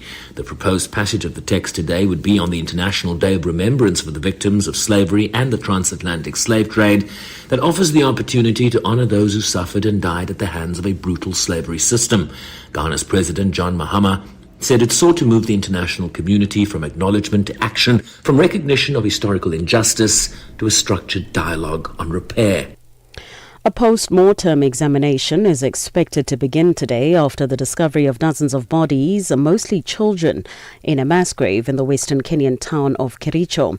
The exhumation was done after the police obtained a court order to retrieve 14 bodies that were initially believed to have been buried at the site. Government pathologist Richard Njoroge told journalists that what they found was quite unusual, with bodies stacked in bags. There are calls to promptly identify the bodies and investigate the circumstances of the deaths. South Africa's government has welcomed the arrest of senior police officers and alleged cartel member Vusumuzi Matlala in connection with the alleged irregular awarding tender worth millions to Medicare 24. The company is owned by Matlala. 16 suspects are appearing at the Pretoria Magistrates Court today. Deputy Government spokesperson William Baloyi says the arrests send a clear message that no individual is above the law and demonstrate government's commitment to accountability, ethical leadership and protecting public resources. The arrests serve as a firm reminder across the public sector that ethical leadership, transparent procurement practices, and strict compliance with policies such as the Public Finance Management Act and non-negotiable obligations. Government is committed to ensuring that law enforcement institutions are credible, professional, and beyond reproach. Strengthening oversight, enforcing consequence management, and protecting public resources remain essential. The CRL Rights Commission has reaffirmed its commitment to protecting South Africa's cultural, religious and linguistic communities. The South African Church Defenders have filed papers in the High Court in Johannesburg seeking to interdict the Commission's activities while also calling for the removal of its chairperson, Tebogo Mkhwanazi for alleged poor performance. Legal opinions from Parliament maintain that the Commission's actions fall within the constitutional mandate. Briefing the media in Johannesburg, Mkhwanazi has reiterated that the Commission will continue its work unless instructed otherwise by a court of law. The Constitution doesn't allow you to abuse other people, doesn't allow you to deceive people, doesn't allow you to violate other people's rights. There's nothing you can lean on in the Constitution of this country that allows you to violate people. It's not a free for all in this country, and we're saying it's never going to be a free for all. As thousands of people gathered to the Durban City Hall in South Africa's KwaZulu-Natal province in a demonstration against foreign nationals in the country, the Inkatha Freedom Party secretary in the eThekwini region, Joshua Mazibuko, said this is one of the issues the party campaigned in last year's general election. Mazibuko says the IFP believes foreign nationals should only be allowed in South Africa if they have scarce skills. I think it was 5 days after our premier was inaugurated. He was here on the streets of Durban, chasing out foreign nationals who were illegal in the country. Regularly, he's on the road doing that. And then nationally, we are told that our president, I was not there, spoke about this issue in Mpumalanga province. So as the IFP, we are using our association with government to ensure that laws are revisited, because our laws in this country are very detrimental to our people. They need to be revisited. The UN's Human Rights Chief Volker Turk has warned the war in the Middle East could easily engulf countries across borders and around the world. Iran's representative Ali Bahraini blamed Israel for the war and accused it of assaulting the fabric of regional order and dragging the entire world towards chaos. Speaking at an emergency meeting, Turk called for the warring nations to swiftly end the conflict. This conflict has an unprecedented power to ensnare countries across borders and around the world. Complex dynamics could ignite further national, regional, or global crises at any moment, with an appalling impact on civilians and people everywhere. The only guaranteed way to prevent this is to end the conflict, and I urge all states, and particularly those with influence, to do everything in their power to achieve this. Recapping the top story, the UN General Assembly in New York will today consider a draft resolution that would unequivocally condemn the trafficking of enslaved Africans and the transatlantic slave trade as the most inhumane and enduring injustice against humanity. For any news stories you would like to share with us, please do send an email to newsroom@channelafrica.co.za or call us on +27 11 714 4459. For Channel Africa News, I'm Jonani Tulo Ngwepe. SABC News. The African Perspective. Time to stay informed, inspired, and connected to the ideas driving Africa forward. The Upside on Channel Africa, the African Perspective.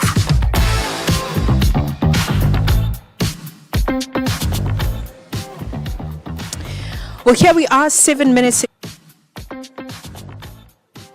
Welcome to the final hour of The Upside, still broadcasting African time. Welcome to the final hour of The Upside, still broadcasting live from what now looks like the grand finale of a very successful inaugural Africa Matters, put together by the wonderful team here at Channel Africa. And the big discussion today, just in case you are joining us for the first time during this show, we have been looking at this particular summit under the theme of climate change and financing Africa's recovery. A beautiful conversation. And I love what Innocent was saying earlier, that these are the conversations that hopefully will get to a place where we can create recommendations and have them be enforced, so that it's not just another talk shop summit where we just gather around the table and talk, but that there are actionable plans put into place, and those recommendations are going to go a long way. Here's what's coming up in the final hour of The Upside. We talk about NPL. Have you heard about it? The Nutritional Performance Lab. They are bringing back Fem Fit Fest, inviting women to reconnect with fitness through community-driven outdoor training. That conversation is coming up next. Only on Channel Africa. We're proud to announce that Wits Business School is actually our partner. They are hosting us. The second most important thing, though, for me, is that we often go to these summits, these conferences, and you find that you never really know where to find solutions and outcomes that came out of those discussions. So Wits Business School will craft our outcomes document, which will have steps to say what are the follow-ups and how do we measure success and what do we need to do next? Across the continent, climate change is forcing tough decisions. This is Africa Matters. Africa, meet Abedi. Yeah, that's me. Abedi is a music lover through and through. I really love African music. He's got a taste for all kinds of tunes and spends his days listening to Channel Africa. Guess what? He didn't know. Okay. Channel Africa wants to help Abedi and all music lovers everywhere to discover even more incredible music. That is why Channel Africa is calling on all African musicians to submit their music. Musicians, remember to give us all your relevant information. Make your submissions at music@channelafrica.co.za. Submissions are your chance to be heard on radio. But sadly, they do not guarantee that you'll be playlisted. All submissions will be carefully reviewed to see if they meet our station's requirement. Channel Africa, the African perspective. Tebogo and Mmatsheko from The Upside.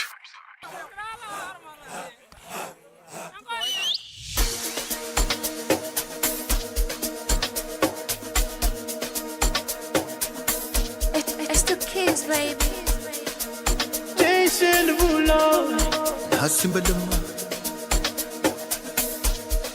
Maskosho ngenkinga. Sekukubalisela. How'd you? Maskhuphula imizwa. Wezombi. Sukumisa umzimba. Maskosho ngenkinga. Sekukubalisela. Maskhuphula imizwa. Sukumisa umzimba. Koma sava, koma savana na. Aye sava, aye savana na. Koma sava, koma sava, koma sava, koma sava. Aye sava, aye sava, aye sava, aye sava, aye sava, koma sava.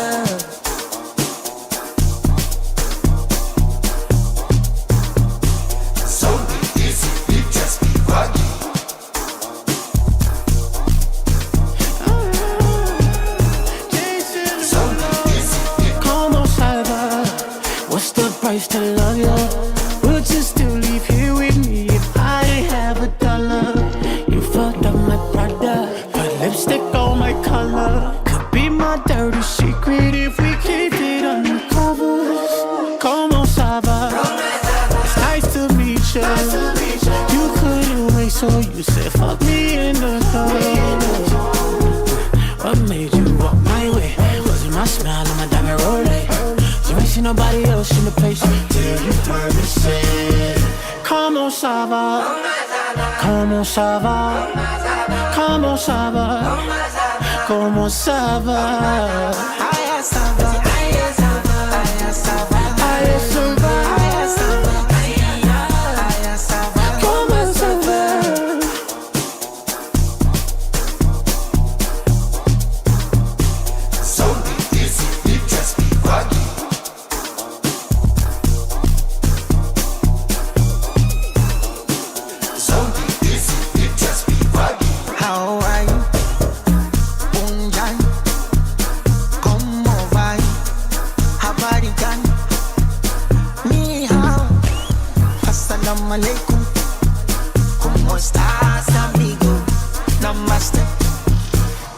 ça va?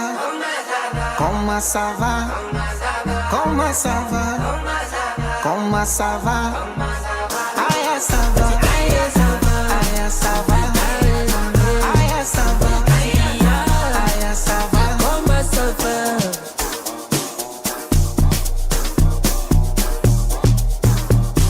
So easy, you just be funny.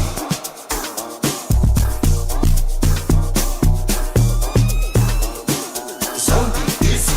Itiwe sanibonani abana majita sekuphethe yapila ntwana wena unjani ayiwena ngithi vele ufunani ayiwezongi sanibonani abana majita sekuphethe yapila ntwana wena unjani ayiwena ngithi vele ufunani ayiwezongi saba saba saba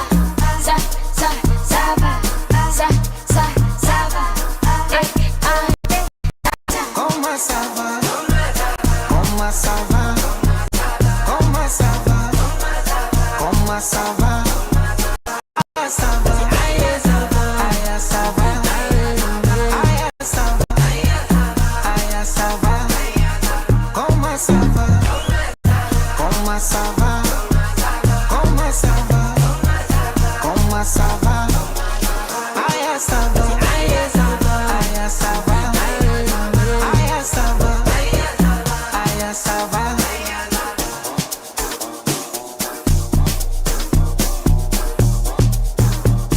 So easy, you just be funny.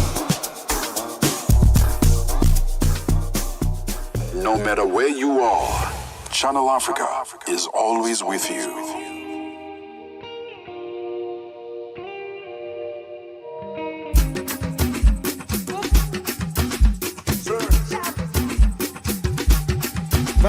Money things to want, one no more want. Money car to want, catch a good job. Banana. Alhamdulillah, oh me for that. Yeah. I'm a girl, walk on. I don't walk in toast. But you power sporty, but you zero shorty. What you want, I'm on two. Money call a mura kiriwa. They give him baby. Twerk your body, twerk your body, twerk your body, twerk. Hollywood, down, twerk the body, twerk the body, twerk your body, twerk. I do it. Isakaba, give me your Bakasio. Your body looking like tsunami. Explosive Hiroshima, Nagasaki. Plenty of money, don't make me miscalculate. Don't make me over the pay. Don't make me the misbehave. With the way them twerk. We don't make a man go. Taking a pepe. Eba mi o Jesus. Baby feeling the boy like Oleku. Asa dio. Oh yeah, see the way our body twerk. Twerk your body, twerk your body,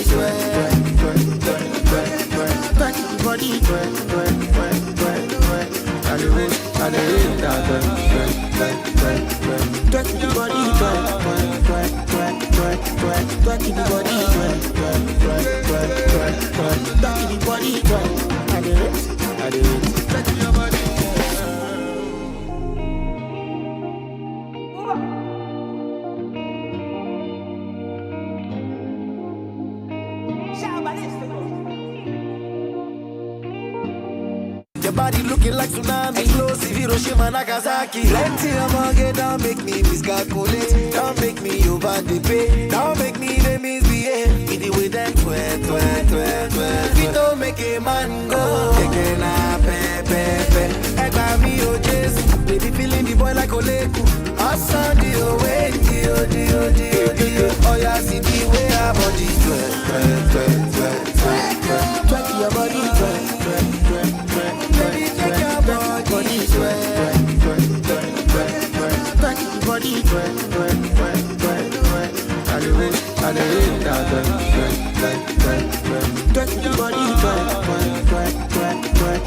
twerk your body, twerk. 17 minutes after 3 p.m. Central African Time. 17 minutes after 3 p.m. Central African Time. Beautiful music every single time that song plays. I keep wondering if he's saying twek, twek, twek, or is it twa, twa, twa. Which one is it, Mmatsheko? Me, I'm going to go for the safe option. Twe, twe, twe, twe. Twe, twe, twe, twe. Like a bird. Thank you very much. Let's talk about fitness in this final hour. Have you ever heard of NPL? I'm sure you've seen NPL supplements in the shops. Well, trade that treadmill for open skies this weekend as women from across Gauteng come together for a fitness experience built on movement, connection, and purpose. FemFit Fest, hosted by NPL Nutritional Performance Labs, takes place on the 28th of March at Sairinga Park at Avianto Estate. Beautiful, beautiful part of Gauteng, that one. And I hope they get a chance to get onto the go-karts. There are go-karts there. Fantastic place. Bringing together women of all fitness levels for a morning that blends guided workouts, music, and community. Now, whether you're a seasoned athlete or just getting back into your fitness journey, the event promises an exclusive, inclusive space with curated goodie bags and spot prizes adding to the experience. Joining us on the line is Cherry Blackmore, Head of Marketing at NPL. Cherry, thank you so much for your time. Welcome to The Upside. How are you doing? Thanks, guys. I'm all good. Thanks for having me. Excited to talk about this. I'm excited to hear about FemFest. I hope I said it. FemFit Fest. It's coming back. Yes. The origin of FemFit Fest. What was the idea behind this? You know, I'm sure you can all agree that, our lives have become so, social media and online and AI and all these big and scary things that are now a part of our lives, and it's not going anywhere. And we just saw this like intense need for people to come together and be part of a community that's outside of their own normal direct community. And we thought, what better way to do this than getting a group of ladies together and asking them to join us for a day filled with fun fitness activities. And what's so nice about FemFit is that it doesn't matter what fitness level you are. You can come and join. You can be your first day in the gym or 5 years in the gym, and you can come and enjoy this awesome day of fun. Okay, well, that's very comforting to know that all the beautiful cherries can come on, whether you're a fitness fanatic or whether you are just beginning. This event is definitely for you. We have on the line Cherry Blackmore, Head of Marketing for NPL Nutritional Performance Labs. Let's take a break. Você é fluente em português? É apaixonado por rádio e quer trabalhar na África do Sul? Você tem documentos que o qualificam para trabalhar na África do Sul? Nesse caso, podemos ter uma oportunidade para você trabalhar no Canal África. Envie seu currículo e demonstração para Canal África at newsroom@channelafrica.co.za. Lembre-se, se você não receber alguma resposta nossa em 14 dias, isso significa que você não foi selecionado. Canal África, a perspectiva africana. The whole population of Africa has been shocked to the depth of its soul. For 60 years, Channel Africa has been the voice that connects the continent, telling our stories and sharing our vision with the world. This year, we mark 6 decades of broadcast excellence. 60 years of stories, sound, and connection. 6 years of African conversations that matter. This is 60 years of broadcast excellence. Broadcast excellence, rooted in Africa's heartbeat and looking boldly into the future. Join Channel Africa as we celebrate 60 years of broadcasting. Still strong, still vibrant, and still giving you the African perspective. Channel Africa. If it's news and current affairs, leading opinions, and thought leaders that get your groove, this is your home, The Upside. Welcome back. Your groove, this is your home, The Upside. Welcome back. We are still in conversation with Cherry Blackmore discussing the upcoming FemFit Fest as brought to you by the team at Nutritional Performance Labs.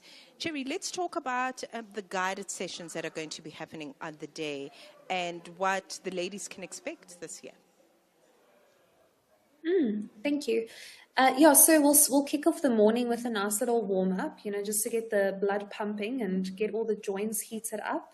And then we'll go straight into a half an hour HIIT workout with one of our partners, Tulani. The girls should expect their leggies to start burning so early in the morning. And then after that, we're going to take a little bit of a break. The girls can go and walk around and experience some of the awesome sponsors that we have there on the day, or grab a water or go to one of our hydration stations. And then after that, we will go into a lovely dancing session, which is super inclusive for everybody. You do not need to be a professional dancer or even have danced in your life. It's just a fun way to do a different type of movement. And then after that, we'll have another little short break, going into a Pilates session with FS8. That's a yoga and Pilates studio based in Bryanston. So they're going to give us also another burning session for that. And then to end the day off, we'll end off with a lovely stretching and breathing session, and just a centered session of yoga with Teddy. Cherry, post the NPL Fit Fest. Why is that such a tongue twister for me today? Post the FemFit Fest. Are you seeing more women embracing fitness as a lifestyle, as opposed to just it being just a short-term, fun weekend exercise where we gather with friends? Yeah, definitely. Like I mentioned, I think the community aspect of FemFit is what actually brings a lot of the women together. We've had plenty of ladies who show up alone for the event, and they make friends on the day. And I think what's so great about FemFit is, like I mentioned, we've got such a wide variety of different exercises throughout the day. And we always encourage the girls to take it at their own pace. And, if the HIIT workout is getting too intense for you, take a little break. It's okay. And what's so great about the event as well, there's no judgment. Everyone feels welcome. All the girls feel safe. Everyone's just trying to make a healthier choice on the day. And doing that with like-minded people, I think is a beautiful thing to share together. It sounds like such fun. Let's talk about perhaps a reflection, Cherry, on previous editions.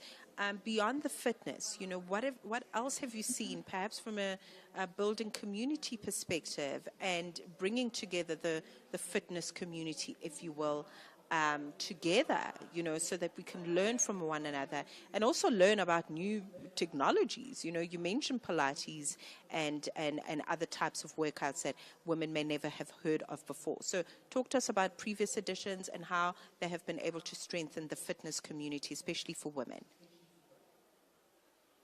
Yeah, I think, at our previous ones, we've had some great mindfulness talks. One that I actually also gave myself at our very first one. We've also had a lady who is very much focused on self-defense. She gave a talk as well. But one thing we also do try to promote is the educational part of, the fitness side of everything around supplements, and what these supplements can offer you for your body and how it can benefit, any type of fitness goal that you might have. And that's why also when we look for partners, we always make sure that they are aligned with the same goals that we have for the day. Like, for example, this year we've got a recovery station, and we've got some awesome some partners that are selling fitness gear. And we've also have some financial wellness services people there that will give some advice. So very much female focused, but everything in the mindset of making a better choice for yourself. What a holistic approach, and I love it. Cherry, how can we get involved? Is it too late to register? Can we just show up on the day? No, so you have to buy a ticket online, please. You're welcome to go look on our website, www.npl.za.com. Tickets are going for $3.99. And yeah, we'd love to see every type of person there. We'd love to get everyone involved. And also just to mention to the men out there, it's not exclusive just to women. There will be more ladies, but everyone is welcome. Wow, look at that big cheesy smile from Tebogo. He's excited to join me. Cherry, thank you so much. We are so looking forward. Just perhaps social media handles, if we'd like to check out some, visuals ahead of time.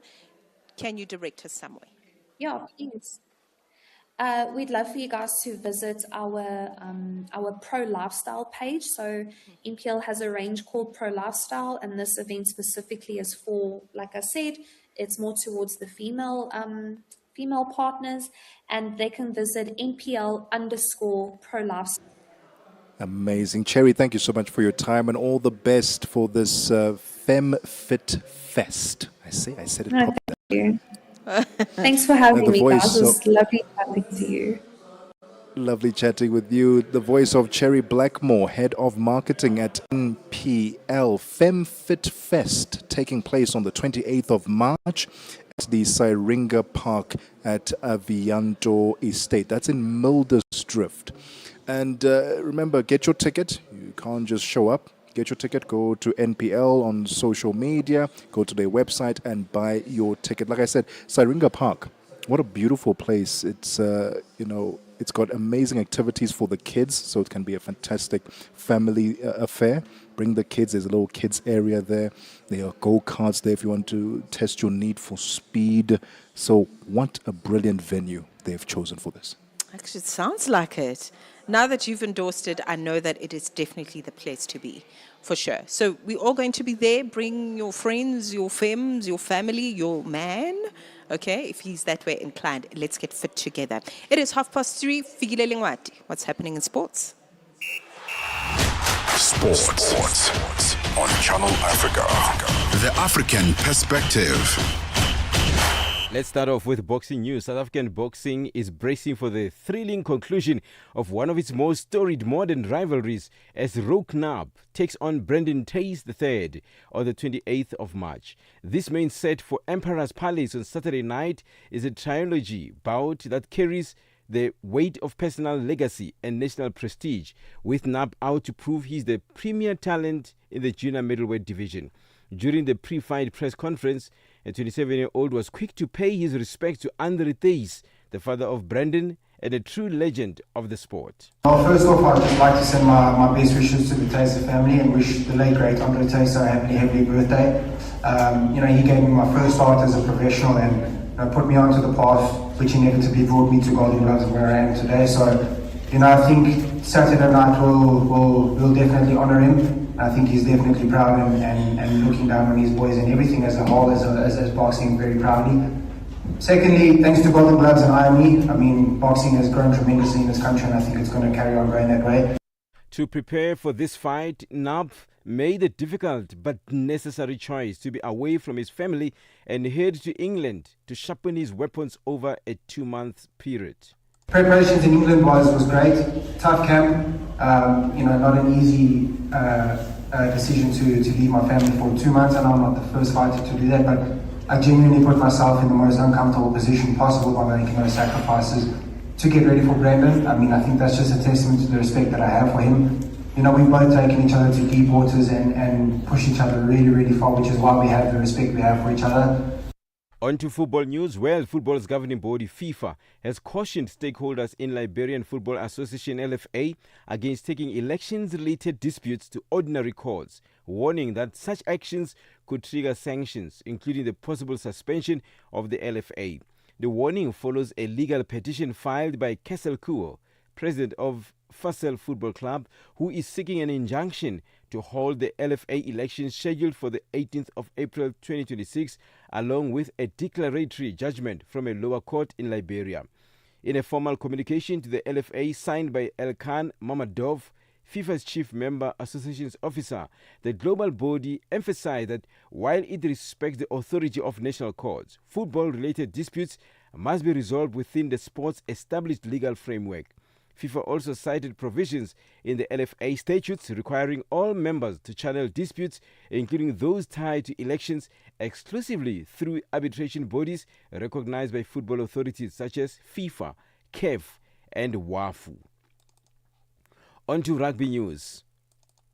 It is analyst and many other Carolina Mukova in tennis news. But in rugby news, Munster would like to end their losing streak against the Bulls, and Kobus Vise says that will make them even more dangerous. We know Cardiff is a quality team.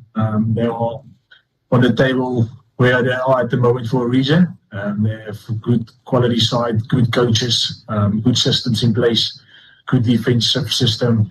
So we know we're going to have to be up for it and be much better than we were last weekend. Let's go to that one of tennis news about Carolina Mukova, who booked a place in the Miami Open semi-finals for the first time after edging a tightly contested straight sets victory over rising Canadian teenager Victoria Mboko. A 29-year-old Czech came through 7-5, 7-6 and 7-5 in a match lasting 1 hour and 47 minutes, later admitting the encounter could have gone either way after a fiercely competitive battle. Mukova's reward is the last four clash against world number 4th Coco Gauff, scheduled for Thursday. Gauff advanced after defeating Belinda Bencic 6-3, 1-6 and 6-3, securing her own maiden Miami Open semi-final after previously failing to progress beyond the 4th round in 6 attempts.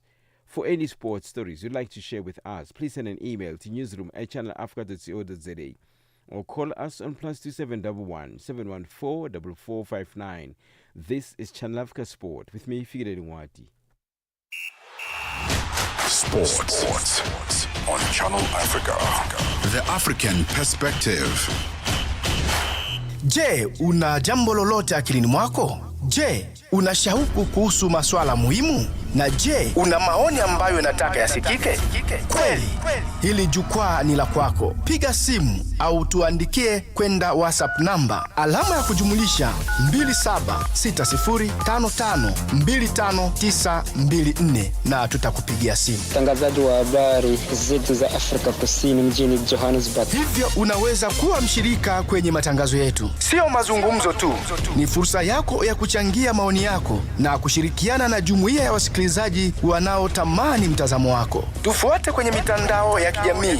Tembelea tovuti yetu www.channelafrica.co.za na uwe tayari kushiriki na kuchangia maoni yako kwenye Channel Africa. Channel Africa, mtazamo wa Kiafrika. Este é o Caleidoscópio de Canal África, com Remo Samo e João Yabalá. O conflito militar envolvendo o Irão, os Estados Unidos e Israel provocou uma escalada acentuada nos preços do petróleo, especialmente devido à ameaça de interrupção do tráfego pelo Estreito de Hormuz, responsável por cerca de 20% do consumo mundial de crudo. Para países africanos dependentes de importações de energia, esta tensão não é apenas um problema econômico, mas também social, com impactos potenciais sobre inflação, custos de produção e acesso a combustíveis essenciais. Para perceber os riscos e possíveis respostas, falamos com o Dr. Lutumba Simão, economista angolano. Para os países exportadores, vão verificar uma receita mais alta do que previam. E do ponto de vista de custo para as populações, vamos identificar que também pode aumentar a inflação, principalmente naqueles países onde, de facto, importam o crudo e os combustíveis derivados do petróleo bruto. De segunda a sexta-feira, das 20 às 21 horas locais, este é o Caleidoscópio de Canal África. The Upside with Tebogo Lekhuleni and Mosito, bringing Africa's voices to the world. On Channel Africa, the African Perspective. 37 minutes after 3 p.m. Central African Time as we wrap up Africa Matters Summit here at the Donald Gordon Business School or Wits Business School rather. We say let's take the final look at our business news, because after this kind of conversation, the markets surely have moved a tiny bit. What's happening?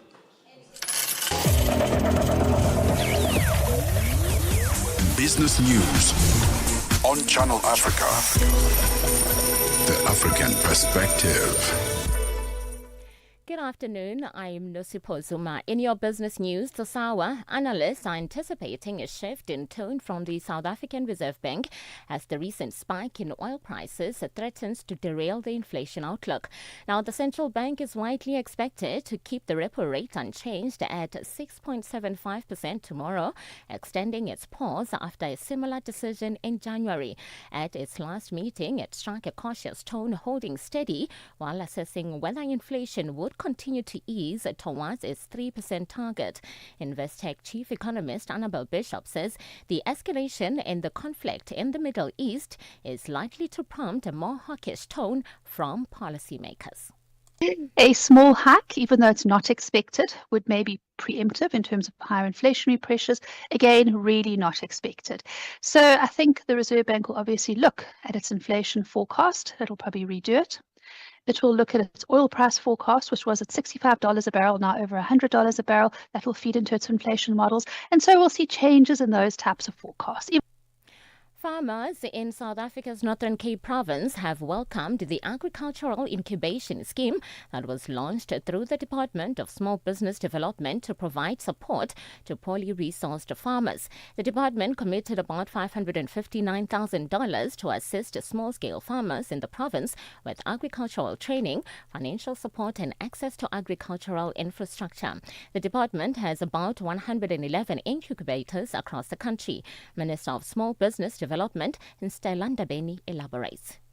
We are here handing it over officially, but it has done lots of work, as you have heard, created about 89 jobs, and then a number of entrepreneurs that have been supported, a number of young people that have been trained, more than 600 young people that have been trained that opened their own enterprises. But of course, this did not come at a cheaper cost. We had put about 9.5 million rands as the portfolio alone. And of course, we bring in our partners because we believe that if we work together as government and the private sector, we can have an impactful intervention. Agriculture South Africa, which is Agri-SA in South Africa's Mpumalanga province, has begun accessing the implications of diesel shortages on the farming industry. This comes after reports of diesel supply constraints affecting certain areas of the province. In Hextospread, a fuel supply company has indicated that it is currently facing low diesel reserves due to delays in resupply, among other things. Diesel sales and refueling for farming machines or earth-moving equipment have been restricted. The fuel rationing coincides with the harvesting and planting season. Agri-SA Mpumalanga Executive Manager Robert Davo. The national organization, they are busy with a survey and to get enough data and for their discussions with the fuel industry to find a solution. But what I can tell you is that this thing, the current shortage of diesel, do have a real bad impact on the agricultural sector because we cannot carry on with our daily tasks. Our farmers, our producers do have a big challenge. Don't help us to have the produce harvest, but you cannot put it or send it to the marketplace. Namibia's telecommunications regulator says Namibia has declined license applications from Elon Musk's satellite internet provider Starlink for failing to satisfy ownership and compliance criteria. A notice in the Southern African country's government gazette showed Starlink's applications for a telecommunications service license and access to radio spectrum had been turned down. In a statement, the country's communication regulatory authority said Starlink did not comply with ownership requirements as it is wholly foreign owned and had not obtained an exemption for the statutory obligation for a minimum of 51% Namibian ownership. And finally, Kenyan President William Ruto says his government has finalized negotiations over a trade deal with China. The deal comes 2 months after announcing a preliminary agreement that would grant the East African country duty-free access to the Chinese market.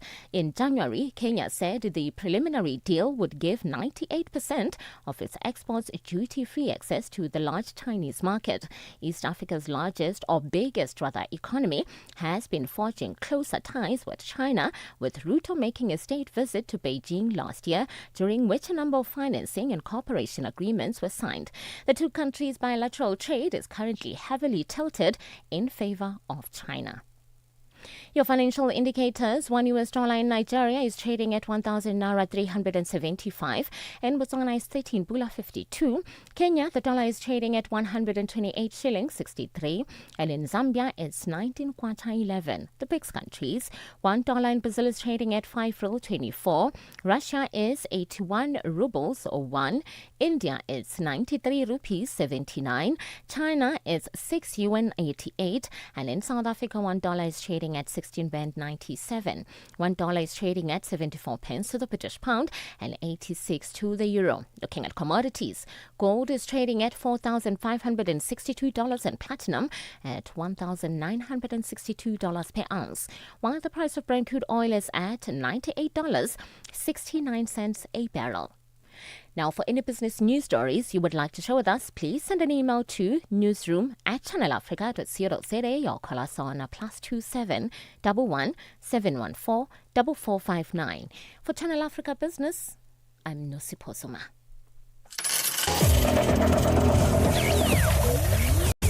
Business news on Channel Africa. The African perspective.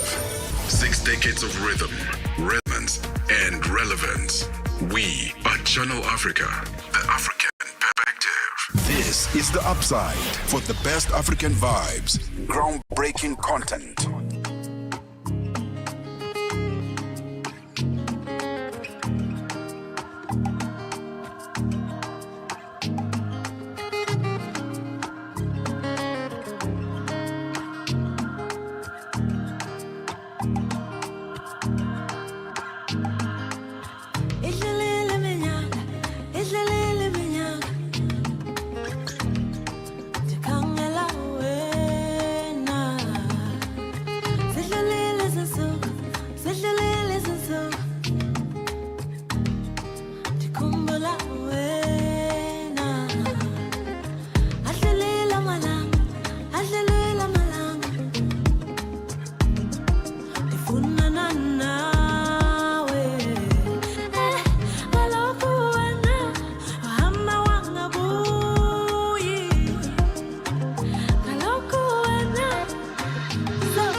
My sugar, sugar, sweet lover. Sugar, sugar, sweet lover. Sugar, sugar, sweet lover. So jiggies and do, jiggies and do, jiggies and do. Channel Africa, your voice, your sound, and your home. Stay logged right here.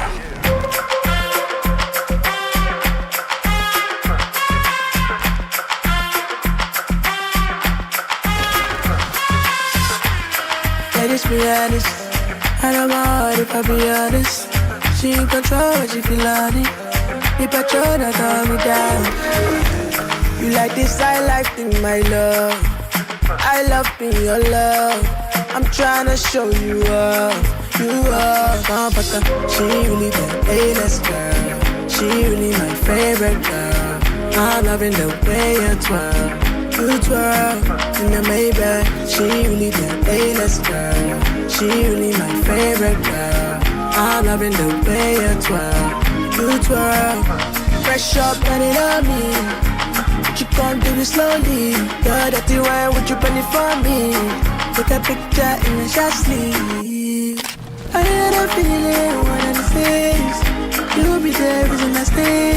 When you ain't girl, you make me say, ooh, crazy, yes, crazy, crazy. You are me, girl, you're me. Yeah, sweet chocolate, I want buy. They say I love it, better make a man fight. Hey, got a girl, hold up. Who better than? Bring her own, my girl fine like it at a bang. I like the way she boogie down. Give me booty bounce, make her elevate up right now. Pussy and pressure, give her that girl later. Sharp like saber, my girl so fine. Give me that one. I like the way you twirl. You twirl in the Maybach. She really the A-list girl. She really my favorite girl. I'm loving the way you twirl. You twirl. Fresh up and it on me. You can't do it slowly. You're dirty wine, would you pen it for me? Take a picture in the shot sleeve. I had a feeling one of the things. You'll be there, isn't that stay? When you ain't girl, you make me say, ooh, yeah, you're pretty, my girl. Turn up the night, turn up the dance floor. I should ride the motorcycle. You know you got to kick in my drum. Ooh, I go do anything when consign my charges. I go do anything when consign my charges. I wanna go there.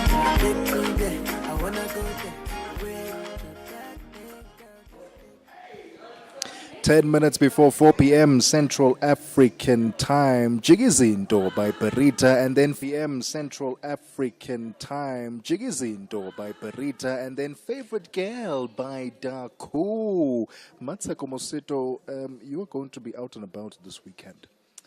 Yes, we're going to be out and about at the Montreux Jazz Festival. So all roads lead to Franschhoek. And just on that note, SABC has a surprise for you, okay? If you're out in Cape Town or the Winelands and you happen to spot a Montreux Jazz Festival Franschhoek branded car, simply take a photo of it or take a photo with the vehicle, then post your picture on social media and tag us at Channel Africa or at Channel Africa 1 and tell us exactly where you spotted it. You could win 4 Prelude General Access passes for the open day that's happening on Friday, the 27th of March. So essentially you've got today and tomorrow to try and spot a branded vehicle, a Montreux Jazz Festival Franschhoek branded car. Okay, so it's very simple. See the car, snap the pic, tag us, and then tell us where you saw it. Terms and conditions apply. Can we please spell this Montreux? Because someone is going to see this car and say, hey, I saw one that says Montreux. Montreux, please help us spell it. That is the one, Montreux. Okay, so Montreux, okay? Like as in the French Montreux, okay? Montreux, Jazz Festival, front hook. So when you see anything with a funny looking UX at the end, that is the card. That is most likely it. Tag us and you could stand a chance to win. The African Perspective.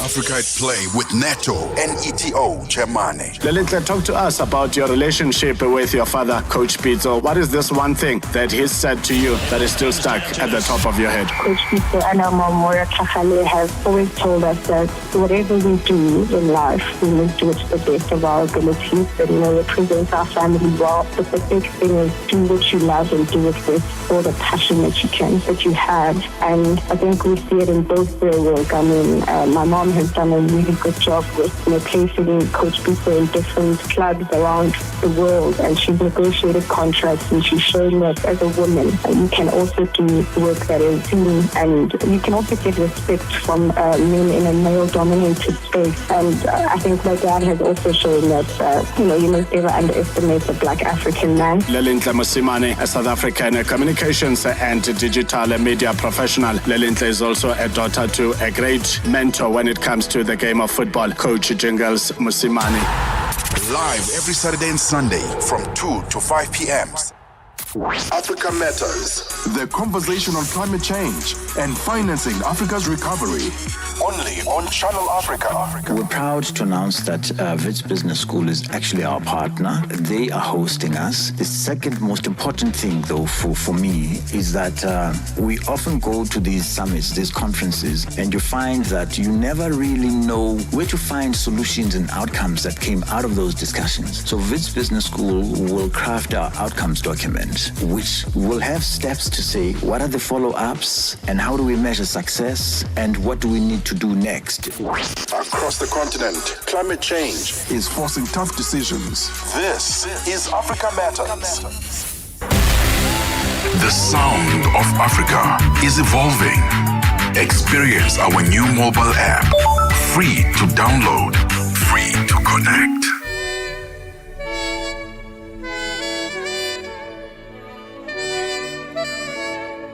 Military touch.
I love the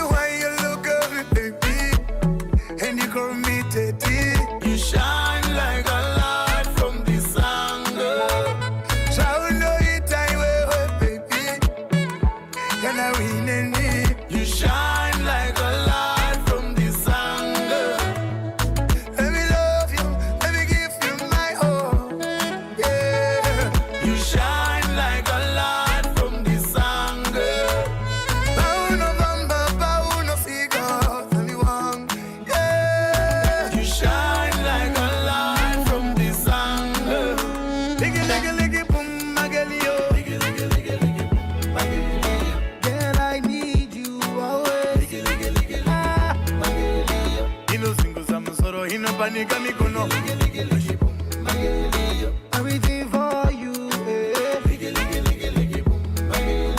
My love will never die. Don't wanna see why.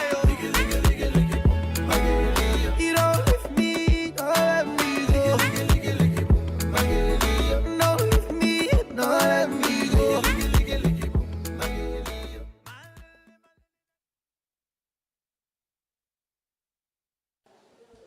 Oh man, beautiful music coming through on the upside. Oh man, beautiful music coming through on the upside as we wrap up the day that was. Africa Matters. And we understand that Tami Ngubeni is standing by to tell us what's coming up on the show. Tami, thank you for your time. You were here earlier today, but what's coming up on the show, Africa in Business? Oh man, so good to be chatting to you once again. It's been a very busy day for us as Channel Africa today, a really momentous day. We're going to be recapping on the outcomes of Africa Matters. Our very first one will be talking to our business manager, Mr. Tiksingula, a little bit later on. We'll also be looking at the latest news coming out of Kenya. They've just concluded negotiations on a trade agreement with China. And this follows a preliminary deal that was announced, you remember, about 2 months ago. And so we'll focus a bit on that. And then also developments in the insurance space. You know that insurance, especially funeral cover, is one area where policyholders, consumers want to have that personal touch. But AI is really starting to revolutionize the entire process. And we'll look at developments around artificial intelligence and the insurance sector, as well as policyholders. Some really interesting developments coming out of that. All right. Thank you so much, Tami. I think very important that we check in with the outcomes of the program. It is exactly 4 p.m. Thank you for joining us. We're back again tomorrow. Cheers. Channel 802. It has gone exactly 4 p.m. Central African time as the reins are now officially handed over from the upside to Africa in Business. Welcome to it, Africa. Let's start off with the latest local continental